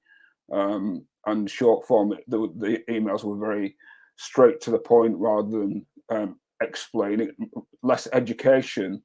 In a long way, they became more succinct. So I think understanding who you're talking to is a really important factor. So that, for me, that would be key, and really and as a brand, understanding your audience to the point of how you speak to them. I mean, I get emails from I like the emails I get from Disney. I'm a bit of a Star Wars fan, so I like to get the Star Wars emails through. And they, they've got a very subtle animation in them when they come through, and they evoke the atmosphere of the movie or the TV series. And being able to do that and speak, create an atmosphere in an email that's right for the brand. So as has already been said, financial will be quite different from movies or entertainment kind of emails. And it's getting that right, and engaging with an audience that will find that experience exciting, and will watch this TV series or buy the financial product or whatever it is. But yeah.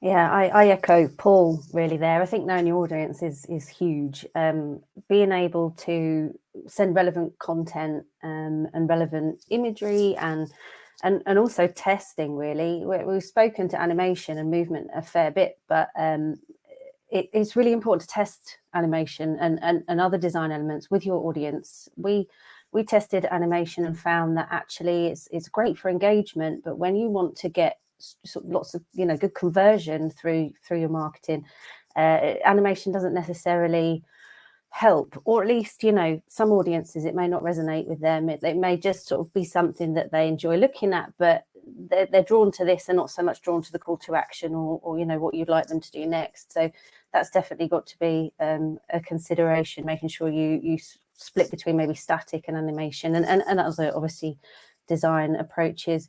I think as well, you know, there definitely are guidelines out there for different industries, but it always has to tie back to understanding your audience and also your brand, and having that brand personality and brand voice shine through in your journeys and your communications. You know, we've all spoken to different emails that we like. There's one that may not be so familiar with the audience today, but I get these emails frequently from my energy supplier. They're called Bulb. And you know, an energy supplier, that kind of email, you wouldn't necessarily expect anything too exciting, but they're just gone about it in such a great way, and they really leveraged custom illustrations and animation, but very subtle, and they really sort of think about their content hierarchy. They think about you know, accessibility and creating, you know, really clean design. And so always open their emails, even when they're saying, hey, you know, you've forgotten to pay us, you know, hurry up. I still want to open those emails because I know it's going to be a great experience. Interesting. There's another area which is coming up, right? Which is the dark mode. Most of the handsets are moving towards the dark ages. Okay, gone is the white is gone. Everybody wants. I mean, my 13-year-old son wants dark mode all the time on his devices, be it for a school laptop or its own mobile device. How do marketers deal with that today? I mean, suddenly you've seen a surge of adoption in the dark mode. So, what are some of the areas, you know, while designing, marketers should brief their agencies or internal stakeholders? What are the checkpoints to put in place? Yeah, dark mode it's a big thing. It's a big trend, and it's been trending now since you know, the CSS became supported by a lot of email clients. And you know, my personal take on it is that it's great to honor user preferences. So if you are creating an email and you're bringing the dark mode code in, I would always recommend creating a light mode experience and a dark mode experience, so that user can get the experience that they're asking for. I mean, there's huge benefits in terms of accessibility. I tend to have my machine in dark mode a lot because my eyes get tired very quickly. But you know, there's a number of conditions that will benefit from light mode, and there's a number that will benefit from dark mode. So offering that is a real bonus, and it will help you to reach a broader audience. In terms of considerations, so not every email client has adopted is supporting dark mode code. There are a number of email clients that also will invert your email, whether you've got dark mode code in or not. And you may get some surprises in terms of how your email renders in those email clients. So what I have done is I've tested our whole color palette and just seen how those colors get inverted, because the problems that you can have there is that if you've got a certain color text and a certain color background, when that inversion happens, you can't always read the text. So it's really important to run some testing in those email clients and see what you get. Paul? Yeah, I think that user preference aspect is really important, and the impact on how that, as Lily's just spoken about, the impact when that does change, and it's kind of that scary thing where the experience is out of our hands and it's in the hands of the recipient, and that's been a bit of a shift, isn't it? Really, in a good way, but yeah, we do have to be mindful of things like branding. So whether the colors change, how does that affect your branding, and what does that look like? So testing, as Lily's spoken about, is crucial to ensure that there's no surprises that you'd rather not have. The real benefit is accessibility aspect, as you'll be surprised from me saying around the accessibility part, that it does, it's the right thing to do to kind of give people the choice, because really accessibility it's about choice and about helping people to engage. And I think thinking about dark mode, then there's the considerations, things like text size. If you've got white text out of a black background, making that the size of things and the strength of text and the space around it being presented in such a way that it's still easy to read even when it is inverted. So yeah, there are some key things to consider. The technicalities and the challenges around that are not easy to kind of overcome. But it's kind of like with all email things. It's working it with it and in the best way that we can really. So yeah, that's what my approach would be. Agree. It's a perspective, right? There's a recipient view and there's a marketer view. When something like this comes up our way, marketer would see it as an innovation. Can I be the first one to, allow my users to choose between the dark and the light mode? Then when it comes to the recipient perspective, the entire experience becomes a crucial part of it, right? That when the email is coming to me, how is it looking? What is the level of distortion?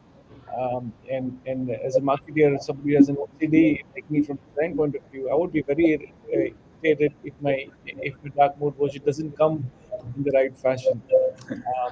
So yeah, from an experience point of view, it's very, very crucial. And Paul, I'm sure you'll have a lot to cover on this area as well. Yeah. So apart from accessibility, the black is the new cool, I would say. Everyone is using black mode, this dark mode everywhere. So I have a team of 15 seasoned designers, and all of them uses dark mode other than me. I use the light mode. So, so that's the new cool. Everyone uses the dark mode. So it's becoming more and more popular nowadays, and many consumers view their texting conversations, social media feeds, and email inboxes in dark mode to save their battery life and make it easier on their eyes as well.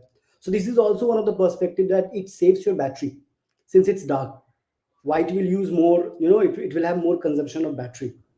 So few of the things which can be taken care of while designing it could be, one is the use transparent images, because if your images are not transparent, it will have a white patch once you see it on a dark mode. If you have designed it on light mode, and once you convert it to dark mode, it will have a white patch. So always use transparent images here.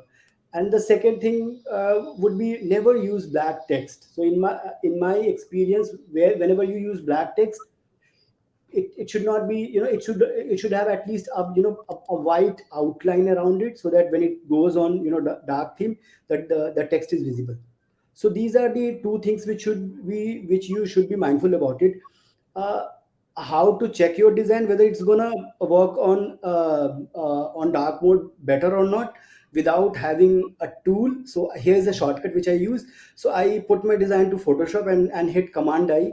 It inverts the design, and now you can have a hang of it. It's not a final design, but you will at least get a hang of it, and you will understand that, okay, this will work, or this will not work. So accidentally I discovered this thing, but this works 90% of the times.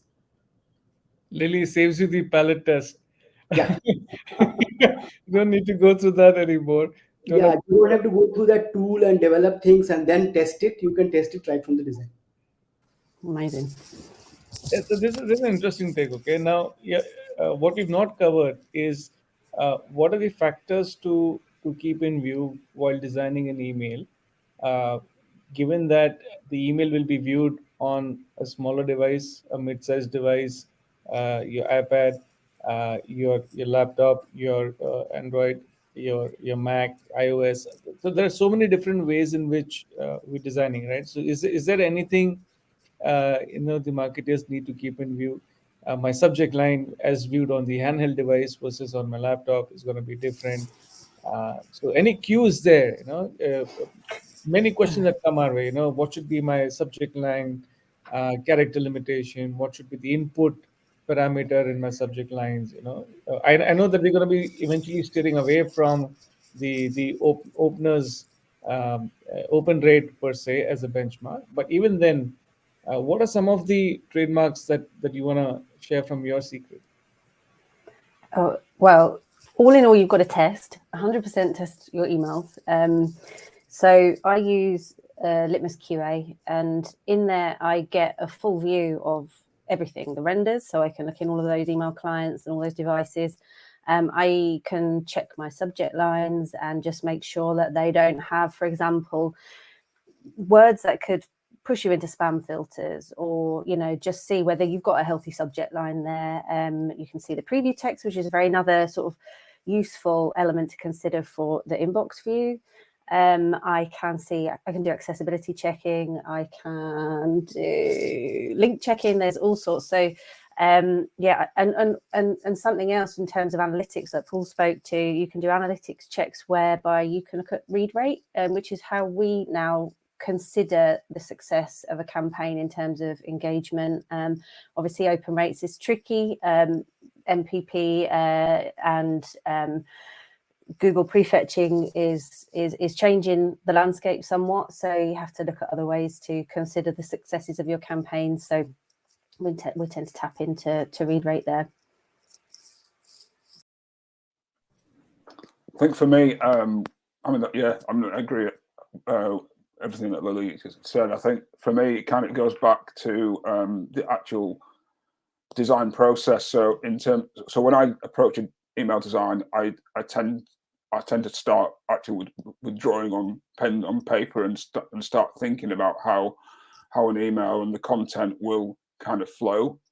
And so when I think about email, I don't think about desktop or mobile or tablet. I kind of have a 360 view in my own head and think about, okay, so how is this content going to flow? How is it, and sketch it out and kind of work out, okay, how is it going to translate from one device to the next? And so to kind of, before I actually get into the actually creating and the testing, have some concept of how that will work.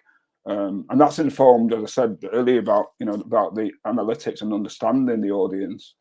So if we found that most of the recipients were using mobile, then I'd probably start with mobile and say, okay, that's the main focus, and that's kind of where the design is going to be. Well, the main decisions are going to be around mobile, but clearly everyone doesn't use a mobile, so you have to think and consider the other ways that an email will flow and that content will flow as well. So I think that's really important, and this kind of brings into it as well the use of like design systems. Lily mentioned it right at the beginning. Using and reusing elements that have kind of been pre-designed and pre-tested, because that can really help to kind of almost you've already considered and thought through some of these things and how they work from one device to the next, and then the tools for looking at subject lines and how they and especially the pre-header text as well, where it gets cut off from one device to the next, and you can get some really awkward combinations of words if you're not careful. Testing that, and I think that being in the QA process as well, that's a kind of thing to sign off and to agree. So there's so for me it kind of goes right to the beginning, but now we've got some tools these days to kind of help us to kind of take us a bit further.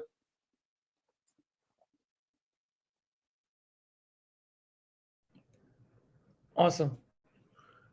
So Gopal, your thought process on this?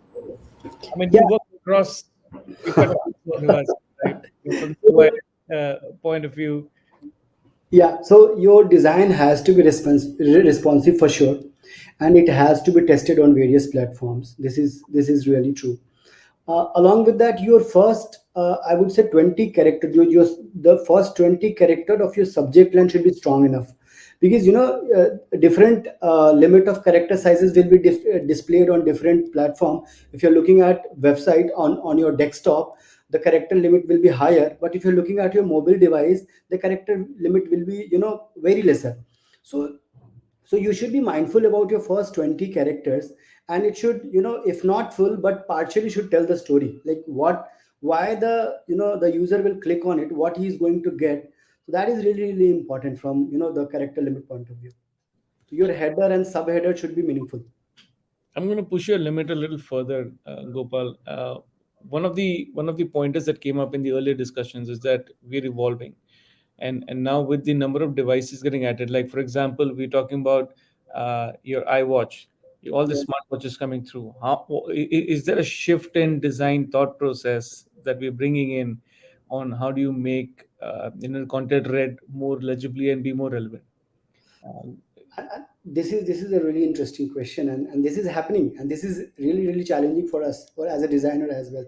So not only smartwatch still have some more real estate for the text, but if you see those mi watches, it has very very very less space to read through. It runs as a marquee. It goes from right to left. So this is also a style to show. This is not style, this is the inbuilt functionality, where you will see your message as running from right to left. So the character limit is not a problem there. It's just that your attention span is critical there, which is 8%, 8 second, I'm sorry, which is 8 seconds. Your attention span is only 8 second for looking at these stuff. So yeah, this is really really important while thinking about the header and subject line for these IoT based devices. So maybe in future there'll be more devices will start communicating with other devices, and the further challenges will occur. So with design comes performance. With performance leads to really discussing the impact areas, and with from the email perspective, bringing in more audiences to engage with your real estate.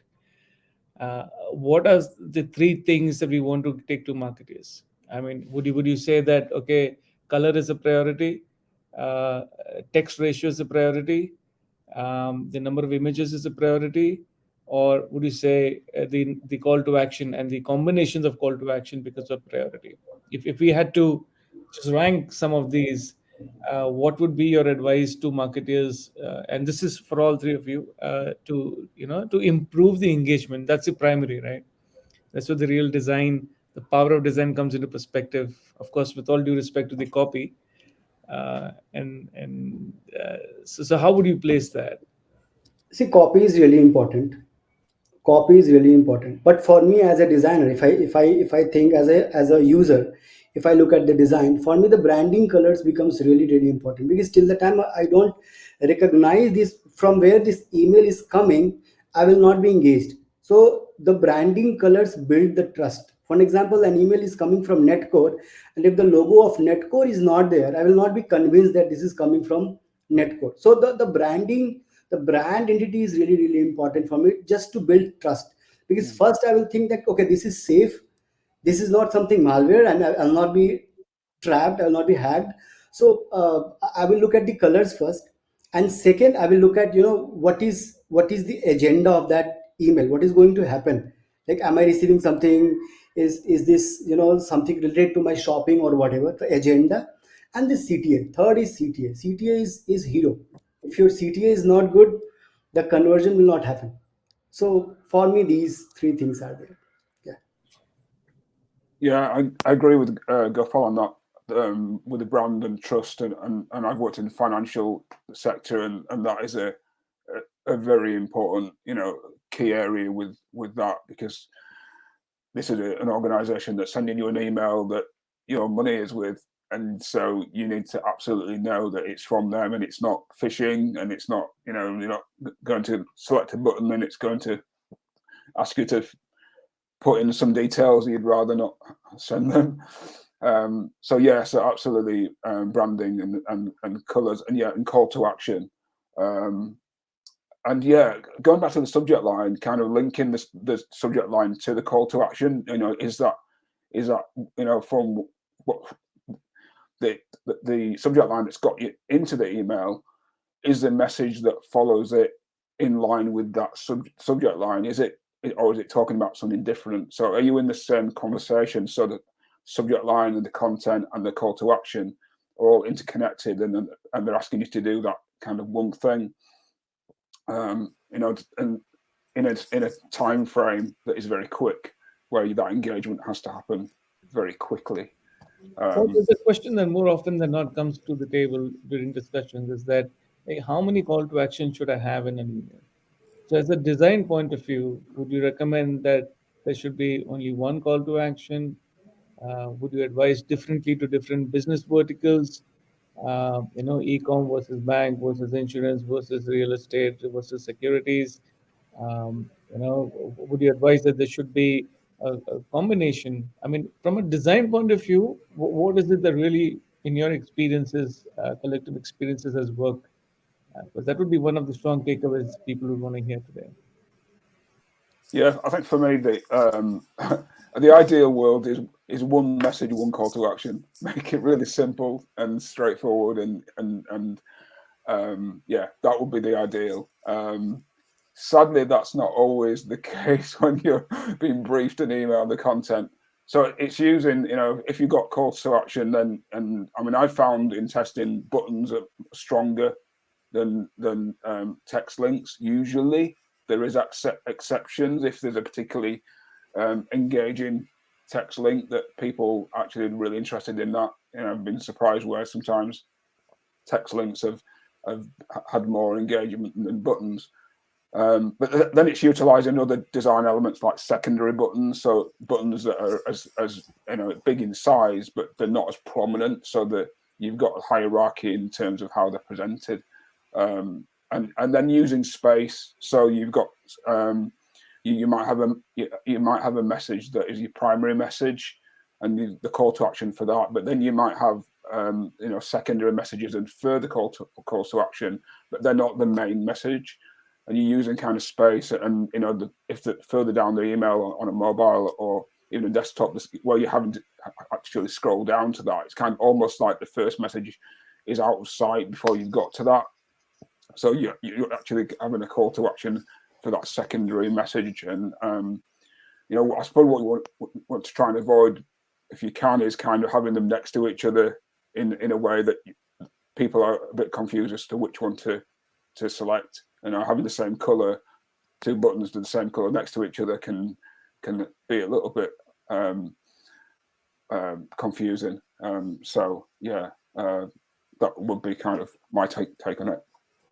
Yeah, I absolutely echo that. I mean, when you asked this question, Santosh, I straight away wrote down content hierarchy. I want to say about content hierarchy, it's so important.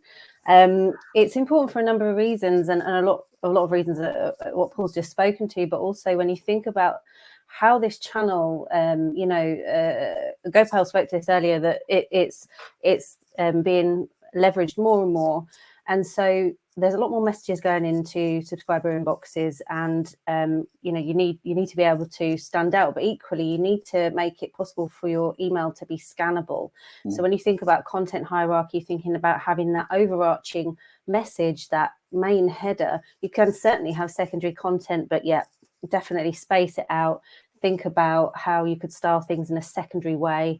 And this really helps people to scan. And also, Gopal, you mentioned earlier about reading patterns. Another one that's become very popular recently is the F pattern, and it's pinning everything to the left for left to right reading languages. And it just helps people when they're doing that, scan through, looking for messages, looking for actions that they can take. They can just scan down the left of the email and just look for those headlines, look for those call to actions. And it just makes that the messaging and the email so much easier to consume when people are quite time poor today with so much going on in their lives and so many emails in their inboxes. Gopal, let me complicate the question for you. All right. So here's the deal. Okay, so there is one email which is the entire page is clickable. Okay, full email, click and drag. You have another email which is part image, part text, and then it has a single tab says, okay, click here, give me a lead here, buy now, shop now. Sample 2. Sample 3 is that you have multiple products with links available. And then you have a type 4, which is, let's say, content led, okay, wherein it's telling you that here is information for you, And as you scroll down, there are also products and services for you. So subscribe now. So you're leading with content, and as you go down the order, you're leading to call to action. Which of these would you say will work best? First one, because accidentally one can click. So there are two ways to click on it. One, you will click purposefully, and second, you can click by accidentally as well. So you will get more hit by accidentally as well. So you definitely gonna get more clicks there, because it's only one screen. It should be one image, I guess, the way you are saying. It's Yeah. one image having the entire image having click. So and yes, and in order to make it workable, you have to keep one CT, a strong CT at the top, so that the person will click for sure. So the first option will be clicked more, in my point of view. Yeah, but the marketer will say that, okay, because it is single click, most people clicked on it, and therefore your performance looks better. I don't think it is really working. Yeah, It's debatable. yeah. From that perspective, Which one will get more clicks? So the first one will get more click for sure. engagement, yes, you will get. Real performance, I don't think Yeah, so. that's doubtful. It's doubtful for sure.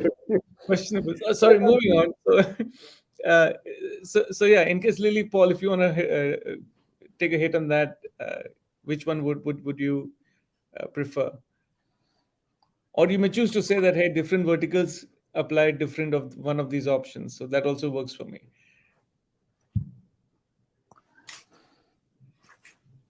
Paul, I'll complicate it for you further. Let's take the example of Netflix and Amazon you spoke of earlier.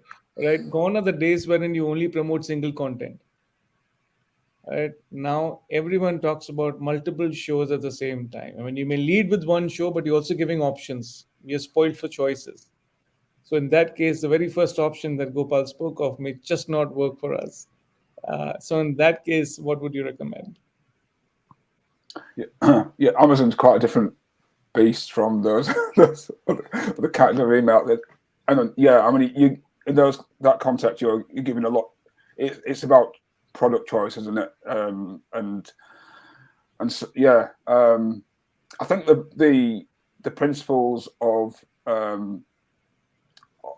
clarity and space around, when you've got lots of elements going on. I think using good design for heading hierarchy. So if you've got a product, heading is clearly describing what the product is, and yeah, you might have lots of buttons that are the same size and proportion, but it's using space.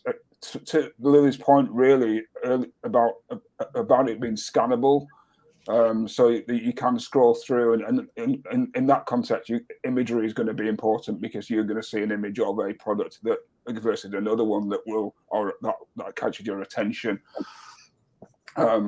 So yeah, I think using using space well. I think in that sense. I'm just trying to think of an email of that type that comes into my inbox, and it probably would be the Amazon type of emails. But I think in terms of the engagement, I think it's about the relevance. About I didn't get I tend to think the accidental click is less likely to have real conversion, because it's accidental, whereas a deliberate honed engagement is more likely to convert, because it's an intentional interaction, essentially. So yeah. Yeah, I think I very much echo what Paul is saying there.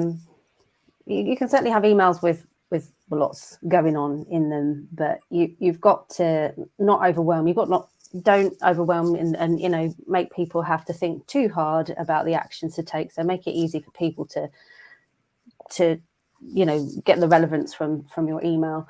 And yeah, definitely with the big clickable areas. I mean, it is great to make it easy for people to move on from your email. And you know, we've done some, well, previous role, we did some testing on sort of making other elements clickable, not just imagery. You know, our headlines weren't clickable, and when we made them clickable, we got a lot more people coming through the emails. So people like to click on all kinds of different elements within your emails. So it's definitely worth considering and testing and seeing what people are clicking on. Yeah, but images certainly too a great way to get people to transition through to web or wherever you want them to move on to next. Awesome.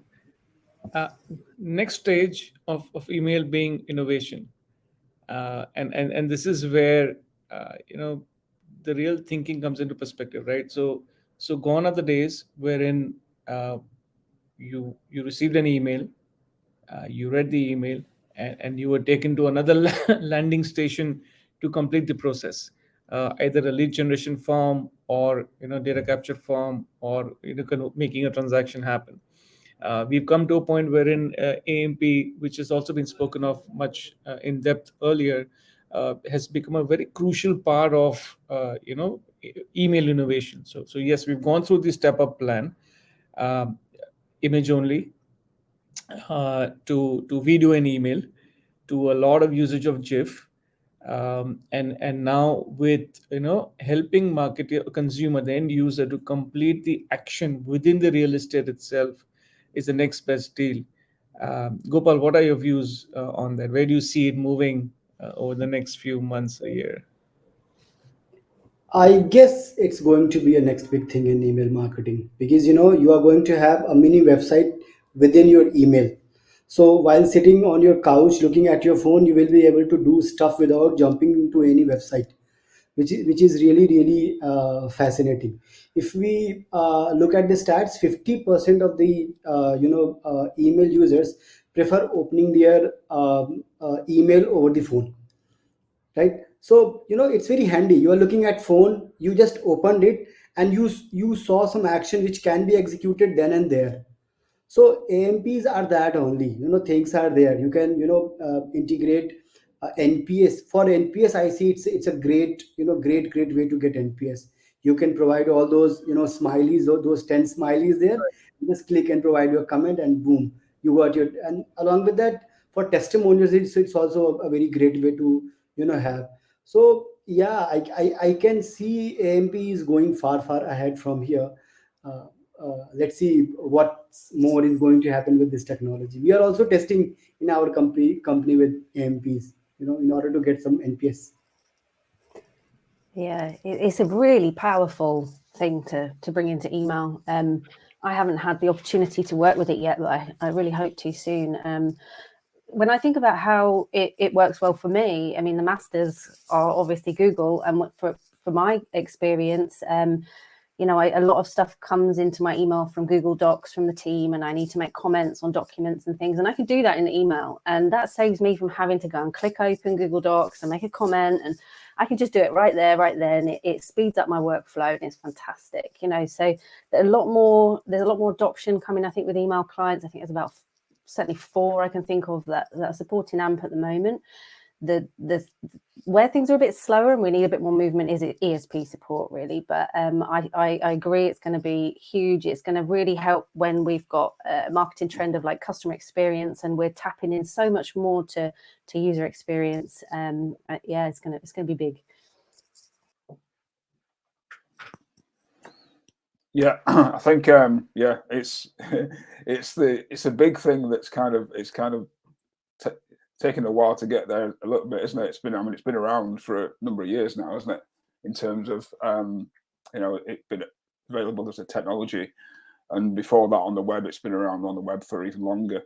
So yeah, I think it's kind of getting aside from the challenges around ESPs.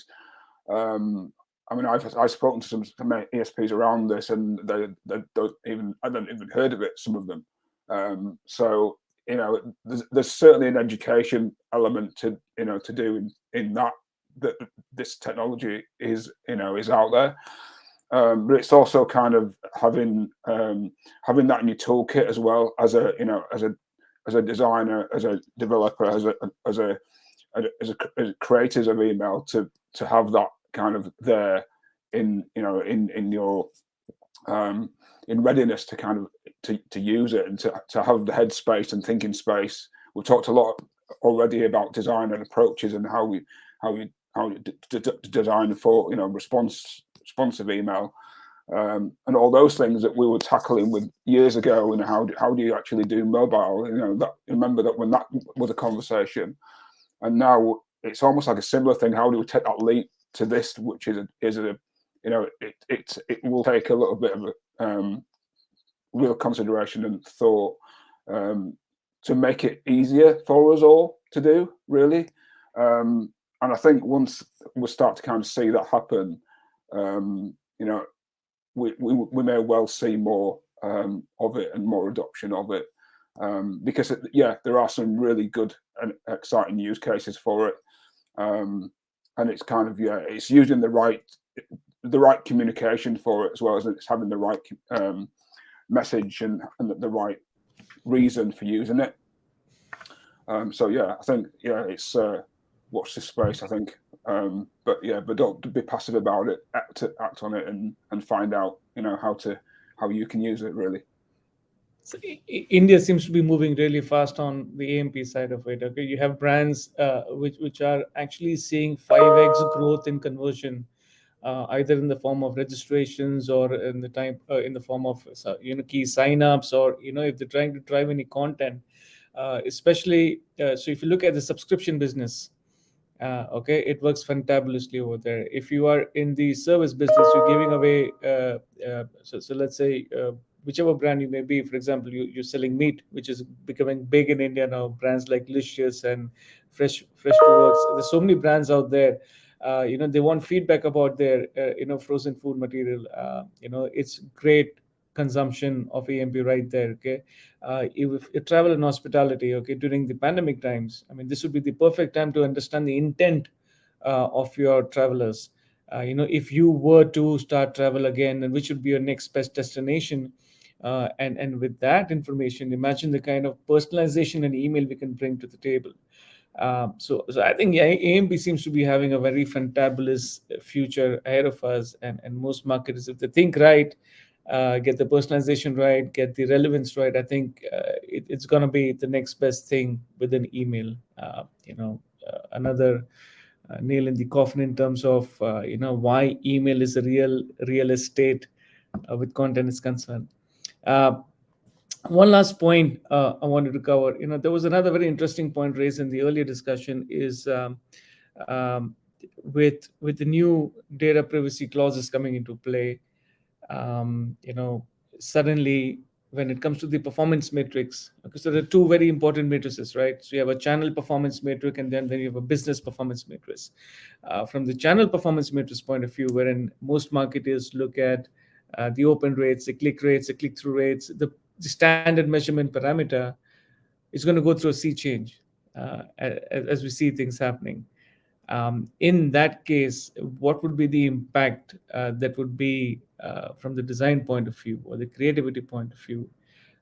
With larger focus being on the engagement, the call to action, how much time share and action exercised by the user on email.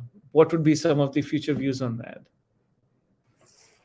I think in some instances it's going to be on a campaign by campaign basis. What's the objective? What are we trying to achieve? And therefore, what can we measure to understand whether we've had success here? So I spoke to read rates earlier. There is something you have to consider there. If you're creating scannable emails, you may get people going through those emails a lot more quickly than you would expect.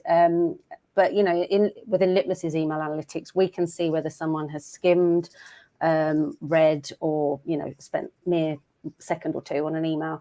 So that helps us understand whether people are getting value from the email. Obviously, the clicks and the conversions are going to be really important for some emails. So understanding whether you're looking at engagement or whether you're looking at conversions or clicks, and just, there'll be other metrics as well that you can tap into, just thinking about what you want to be, the achievement for that campaign. It's a huge challenge, and it's a huge talking point at the moment. and I'm certainly interested to see how others will work with this. Excellent. Yeah. Oh, can I? Yeah, Paul. John, yeah. Agree everything that Lily just said. Really, I think the challenge is when you've got communications that don't the type of content is more informative and less, there's less of a less of a call to action, and there's less of a need for a link or a button, those kind of things where you're sending a message. How do you measure that if open rates, for example, are not as reliable as they used to be, and even then they weren't that reliable either? So it's kind of being creative about the content, and so and this is where the challenge is. How do you, if you're saying the click is a measure of engagement for that communication, then how do you introduce that click, and what does that, how does that work? And I suppose just talking about AMP is probably a good reason to encourage that kind of engagement, and getting some feedback. And often you see in emails, won't you, the smiley faces in the footer. I know I've seen them on Litmus emails, and many others. It's kind of getting some kind of creating that opportunity for an engagement, even if the main content isn't necessarily you're not buying something, or there's no primary reason to engage. So I think that's where mostly where the challenge will be.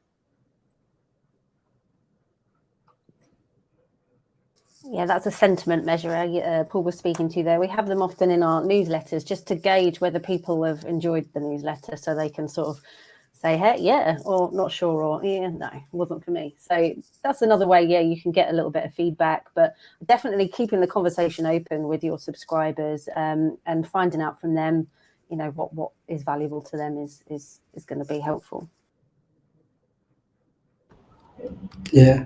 In order to get more conversion, from your mailer, everything boils down to the same place. Your mailer should have, value to it for the end customer, and it has a great experience. It should be trustworthy. It should serve the purpose. Right? It should not confuse the user. If the user is confused, he's not gonna click anything. If there are so many things, he's not gonna click anything. So as rightly mentioned by Lily and Paul, that it has to have a clear demarcation. There should be some white spaces in the design, so that the layout is good enough to understand. Everything is crystal clear, and it's valuable for me. I'm always gonna click it, and the marketers will get the ROI out of it. So do you see less content, more call to action, or do you see relevant content, more call to action, or do you see relevant content and maybe one call to action? See, if the content is relevant, there cannot be more CTAs, because the content is relevant. The content is personalized. I cannot seek multiple things at the same time. I may need maybe one or maybe two, three more items at the same time. So for me, one major CTA, the major CTA should be only one, so that this is my primary focus. And other than that, there may be few, two, three more links, where I can navigate to. That's it. If more than that, I might get confused. Got it. Got it. Thank you. Thank you so much. Any parting thoughts? Any key, top three, how do you say, best practice that you want marketer to follow as we get into this new year? And from India perspective, it's a new financial year planning which is in place. So, So I have seen this thing. This meme thing is doing really, really good. So you just catch the trend, what is happening in the market, and put that thing in your email. It works really well. So yeah, so meme is really something which works really well. Yeah, design trends. Look beyond email. Definitely, there's a lot out there. We can tap into graphic design, web design, UX. So when you're thinking about, getting that email to stand out and people to engage with it, the visual side of your email, then there's definitely lots out there, as Gopal spoke to one of them. And yeah, honouring accessibility, best practices, thinking about your user preferences. I think they're going to be even more important as we go forth. Yeah, for me, accessibility will be the key thing. Yeah, I mean, we haven't really talked about this a lot, but how your email sounds and what it sounds like when the technology, a screen reader, is speaking it out to you. We haven't really touched on that very much, but that is an important way people experience email too. So that's that's an interesting point. And yeah, the overall experience is for me, what does that recipient go away with once they've engaged with that email? Is it memorable? Is it long lasting? I'm going to put you guys in a spot now. Okay. What, as a designer, okay, and leading practitioners, if you had the free will, and most ESPs would listen to what you have to say, then what is the next best innovation within email that you guys would like to bring about?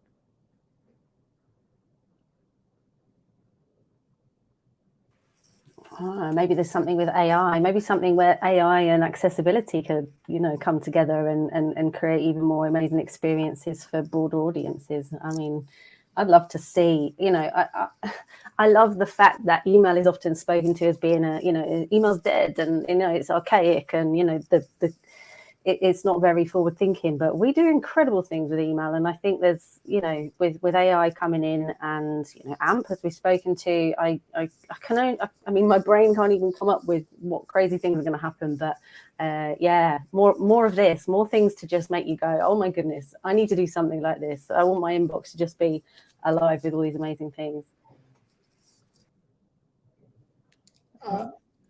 If I this might sound a bit magical, but so let's say your refrigerator is IoT based refrigerator, and whatever inventory is there which is missing, your refrigerator mails you like these items are missing. Like the integration of IoT and email, everything is there, and now all you have to do is to look at one glance and just send it to your grocery app. Now your grocery app will send everything to you, so you don't have to worry about anything. Everything is sorted sitting in your office. Your refrigerator sends that, okay, your what do you say, your this thing is expired now, you should throw it off and buy new. This is crazy, but yeah, maybe in the future this might happen. Paul, over to you. Yeah, I think some great ideas, and I think we could run pretty wild with some of these imaginary kind of scenarios. I mean, I think AMP kind of is pushing us in that right territory of like that really engaging content for people. But I think in terms of, I'd like to be everybody to have the same experience, and I'm kind of thinking that some standardization. I know we've talked about this for a long time, but that we can do AMP everywhere. For example, that why have that restriction on Gmail and to be able to as a designer to be able to give that same experience to everyone who engages with email would be that would be just an awesome place to be. So that you'd have the gamut and the richness of giving that experience, whatever people are using. I'd really like to see that happen. Such a good answer. Yeah, get all of those email clients, get them in a row. Come on, everyone, get on board. Let's do this thing together. Yeah, absolutely. I guess there are no Harry Potter fans here. Nothing out of the ordinary. Very different. Talking email coming your way. All right, fantastic. It's been really interesting talking to you guys. I really love this session. My apologies for putting you guys in spot with different questions, but I think that's the fun part of being in this group of extraordinary designers, design thinkers. Yep. In case we have any questions on board, I think we could pick them up. Thank you very much for having us. Yeah, absolutely. It's been really good. Yes. Anshik, anything else? Hi, Santosh. No, wonderful. I think it was a very in-depth session and a really nice open discussion. I would like to thank you all, like each one of you. Like all this while, I was like jotting down the questions. Okay, that okay, this has been missed, this has been missed, but at the end, it kind of summed up with everything, and I don't even have like a single question now. I think all the questions that were like whether asked in the chat window or like I had in person, they're all it all seems to like come up perfectly. It was a wonderful session. Santosh, thank you so much. Thank you, Paul. Thank you, Gopal. Thank you, Lily. Thank you. Like one of Thank the you. take from the session, what we had is like how Gopal said very interestingly that it's important to learn that today's emails are no more like just created or design thinking like from a B2B or a B2C perspective, but it's more of a edge to edge, that is a human to human, that personalization that the marketeers have brought in to the industry. It's phenomenal. And how Lily and Paul added to it that UI and animation bring in like a lot better conversations and user experiences, and consumers really love to see emails in that particular fashion. So I think it was really wonderful having all of you here today. I would like to thank each one of you on behalf of Asia Inc. and Netcore. This was very great. Thank you, everybody. Thank you. Thank you very Thank you very much. much. Thank you.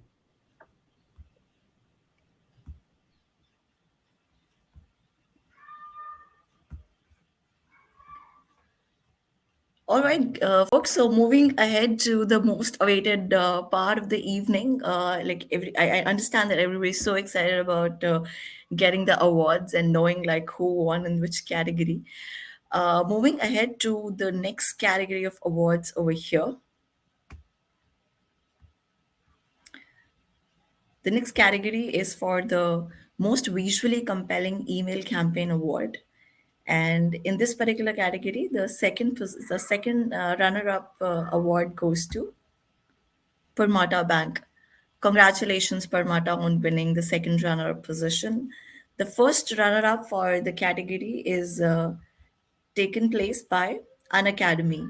Congratulations, An Academy. We also do have a note of acceptance from An Academy. Can we have the video, please?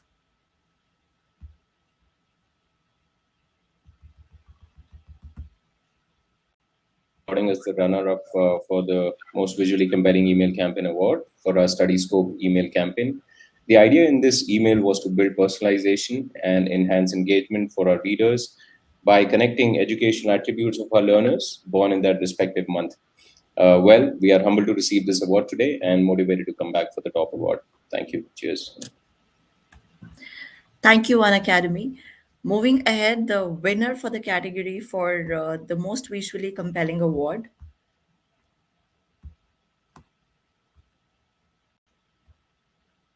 This particular award goes to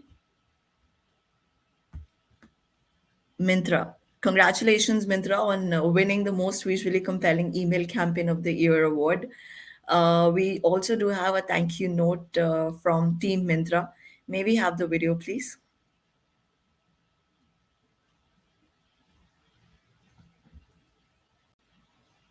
And Netco for this award.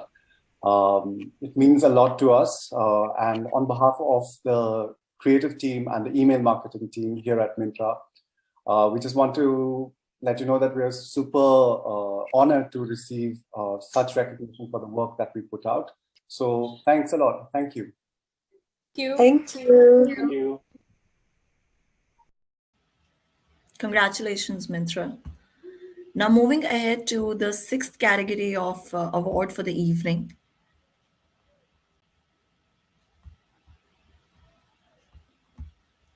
we have the Best Email Strategy Award. This is the most interesting award segment because it was a tough battle for the jury members also to finalize on the award. And this is the most unique award to us, being like in each of the every category from the winner to first runner up and second runner up, we have two winners each. We have a tie among brands on winning the awards. So to start with, in the second runner-ups category, we have two brands who have like won on the same place. The very first one is Kotak 811, and another is Axis Bank. Congratulations, Kotak and Axis, on winning the second runners up for the Best Email Strategy Award. We do have a thank you note from both of the companies. Maybe please have the video as per the sequence. Like we'll play the let's play the Kotak 811 video followed by Axis Bank, please.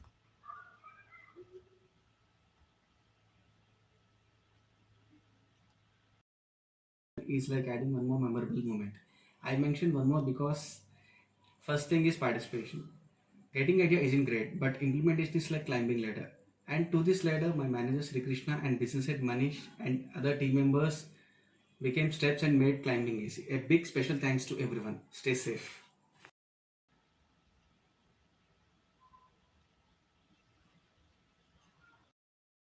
Bank. Once again, a very big thank you to the jury members for having selected Axis Bank for the Email Strategy Award. Rewards and recognition and awards works like fuel to a propeller to fly. This award is for my team who are constantly thinking out of the box to enhance and improve our email communication and communication on the overall for our customer connect. Thank you. Thank you, Kotak and Axis. Congratulations. Now, moving on to the first runner up in the category for the Best Email Strategy Award. And the award goes to two brands here. And the winners are Geo7 and Equitas. Congratulations, Geo7 and Equitas, for holding the first runners up for Best Email Strategy Award. We do have a thank you note from both of the brands. May we please have the videos?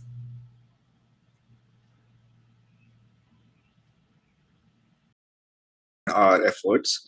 I would like to thank each and every person who worked on this because it was more of a collaborative effort from our end. And I'm sure the team is going to be super excited about this. At the same time, they're going to be equally motivated to do better next time around. So on that note, thank you so much. Thank you for recognizing.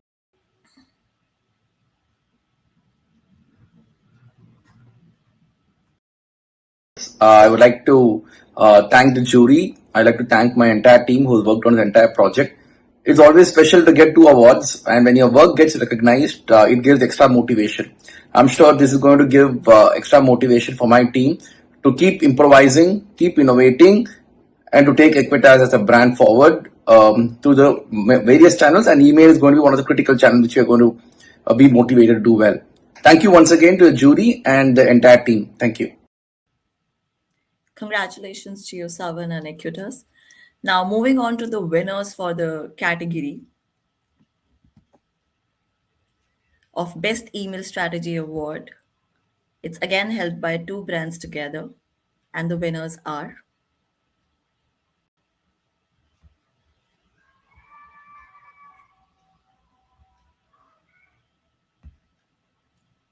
Nykaa and Bajaj Alliance General Insurance. Congratulations, Nykaa and Bajaj Alliance General Insurance, on winning the award for the Best Email Strategy. We also do have a vote of we also do have like a video for acceptance. Can we please play the video?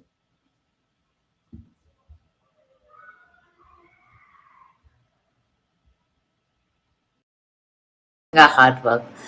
The credit goes to a very talented team here at Nykaa, for who emails are truly a labor of love. It's an honor to win today, since we were competing with many big brands pan Asia, some of who we consider to be our role models. So it's truly an honor and thank you so much.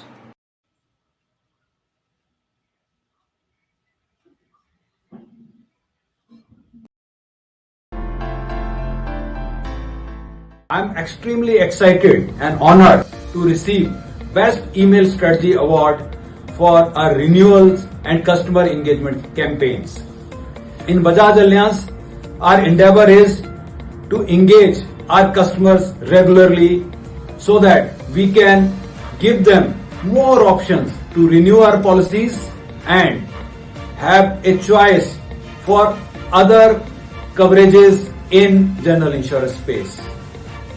Our intention is to bring more and more customers to download our Caringly Your app so that they have touch-free renewal experience. I'm very proud of my team who has worked very hard to make this a successful campaign, and our downloads of Caringly app has gone really well due to this campaign. I thank the jury, our customers, and our hardworking team for this success. Thank you very much. God bless you.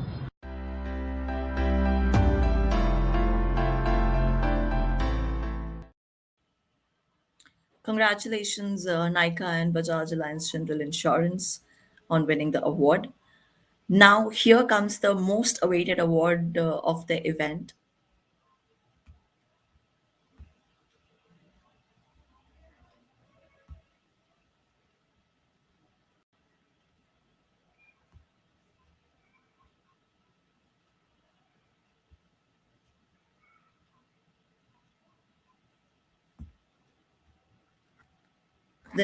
The next award category is for the email marketing thought leader of the year, and in this particular category we had more than 30 people who nominated themselves across Asia, and the winner for the same category is Mehek Bhardwaj from Reliance General Insurance. Congratulations, Mehek, on winning this prestigious award. You are truly an inspiration for all the email marketing folks out there. We also do have a thank you video from Mehek Bhardwaj. Can we please play the video?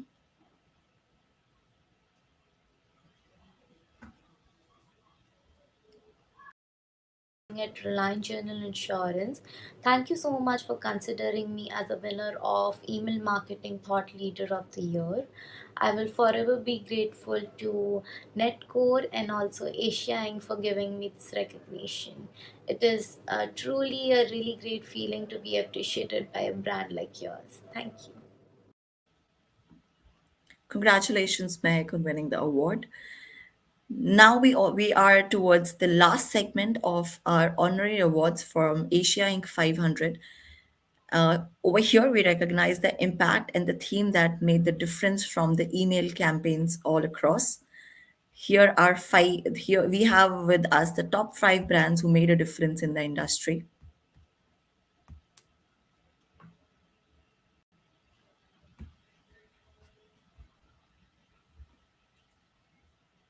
And the honorary email award goes to SpiceJet Airways, Sugar Cosmetics, Utsav Fashion, Make My Trip, IGP.com. Congratulations, all of you. We do have a vote of thanks from IGP and MMT. Maybe please have the video.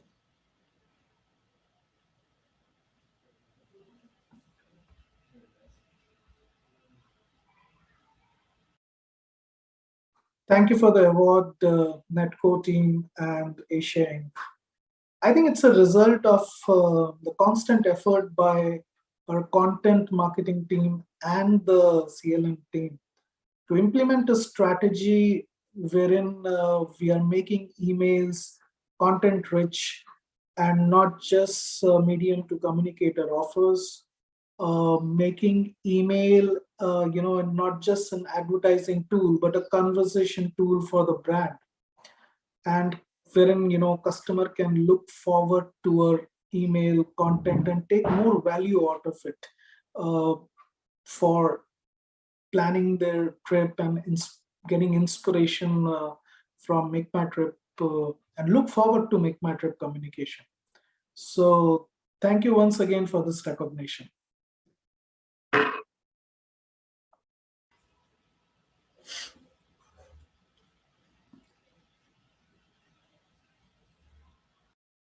This recognition today would keep us motivated for keep experimenting on the channel that all of us love. Big kudos to my team members, especially Ritesh, without whom the journey till today would not have been possible. Thank you so much. Congratulations, SpiceJet, Sugar, Utsav Fashion, Make My Trip, and IGP. Now, moving further towards the end of our event.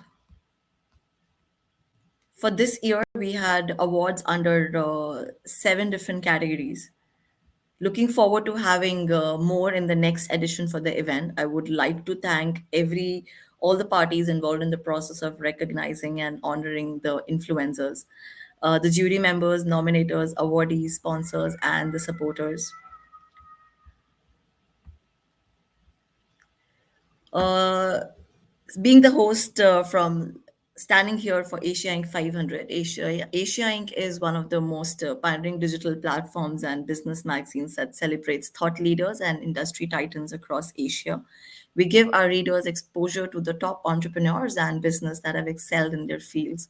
Asia Inc. 500 is an exclusive CXO Inner Circle subscription with dominant presence in Malaysia, India, China, and Japan to over 3 lakh plus subscribers.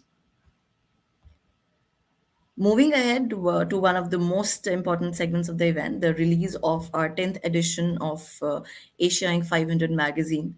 This edition of magazine is handcrafted by our experts for the email marketing and digital marketing folks and is themed on the event and revolves around the magic of email and its ecosystem. Now, now proceeding further, since we have reached the end of the event, I would like to take this opportunity on behalf of Asia Inc. 500 and Netcore Cloud to sincerely thank and acknowledge each one of you who joined us here and made this event a huge success. I must mention our deep sense of appreciation and gratitude towards our partners, sponsors, speakers, panelists, jury members, nominators, and all the awardees whose support and cooperation was immensely crucial for the success of this event. Once again, thanking our esteemed partners, LinkedIn, Airmeet, Your Story, Starfeed, CMO Asia, and Maverick Digital for supporting us to bring this event to life. Ladies and gentlemen, once again, I would want to state that we are grateful for all of you to joining in here and for the brilliant questions which made this overall session more engaging and exciting. Thank you for joining us for the Love of Emails Award 2022. See you all at our next event. This is your host, Anshika Purvar, signing off.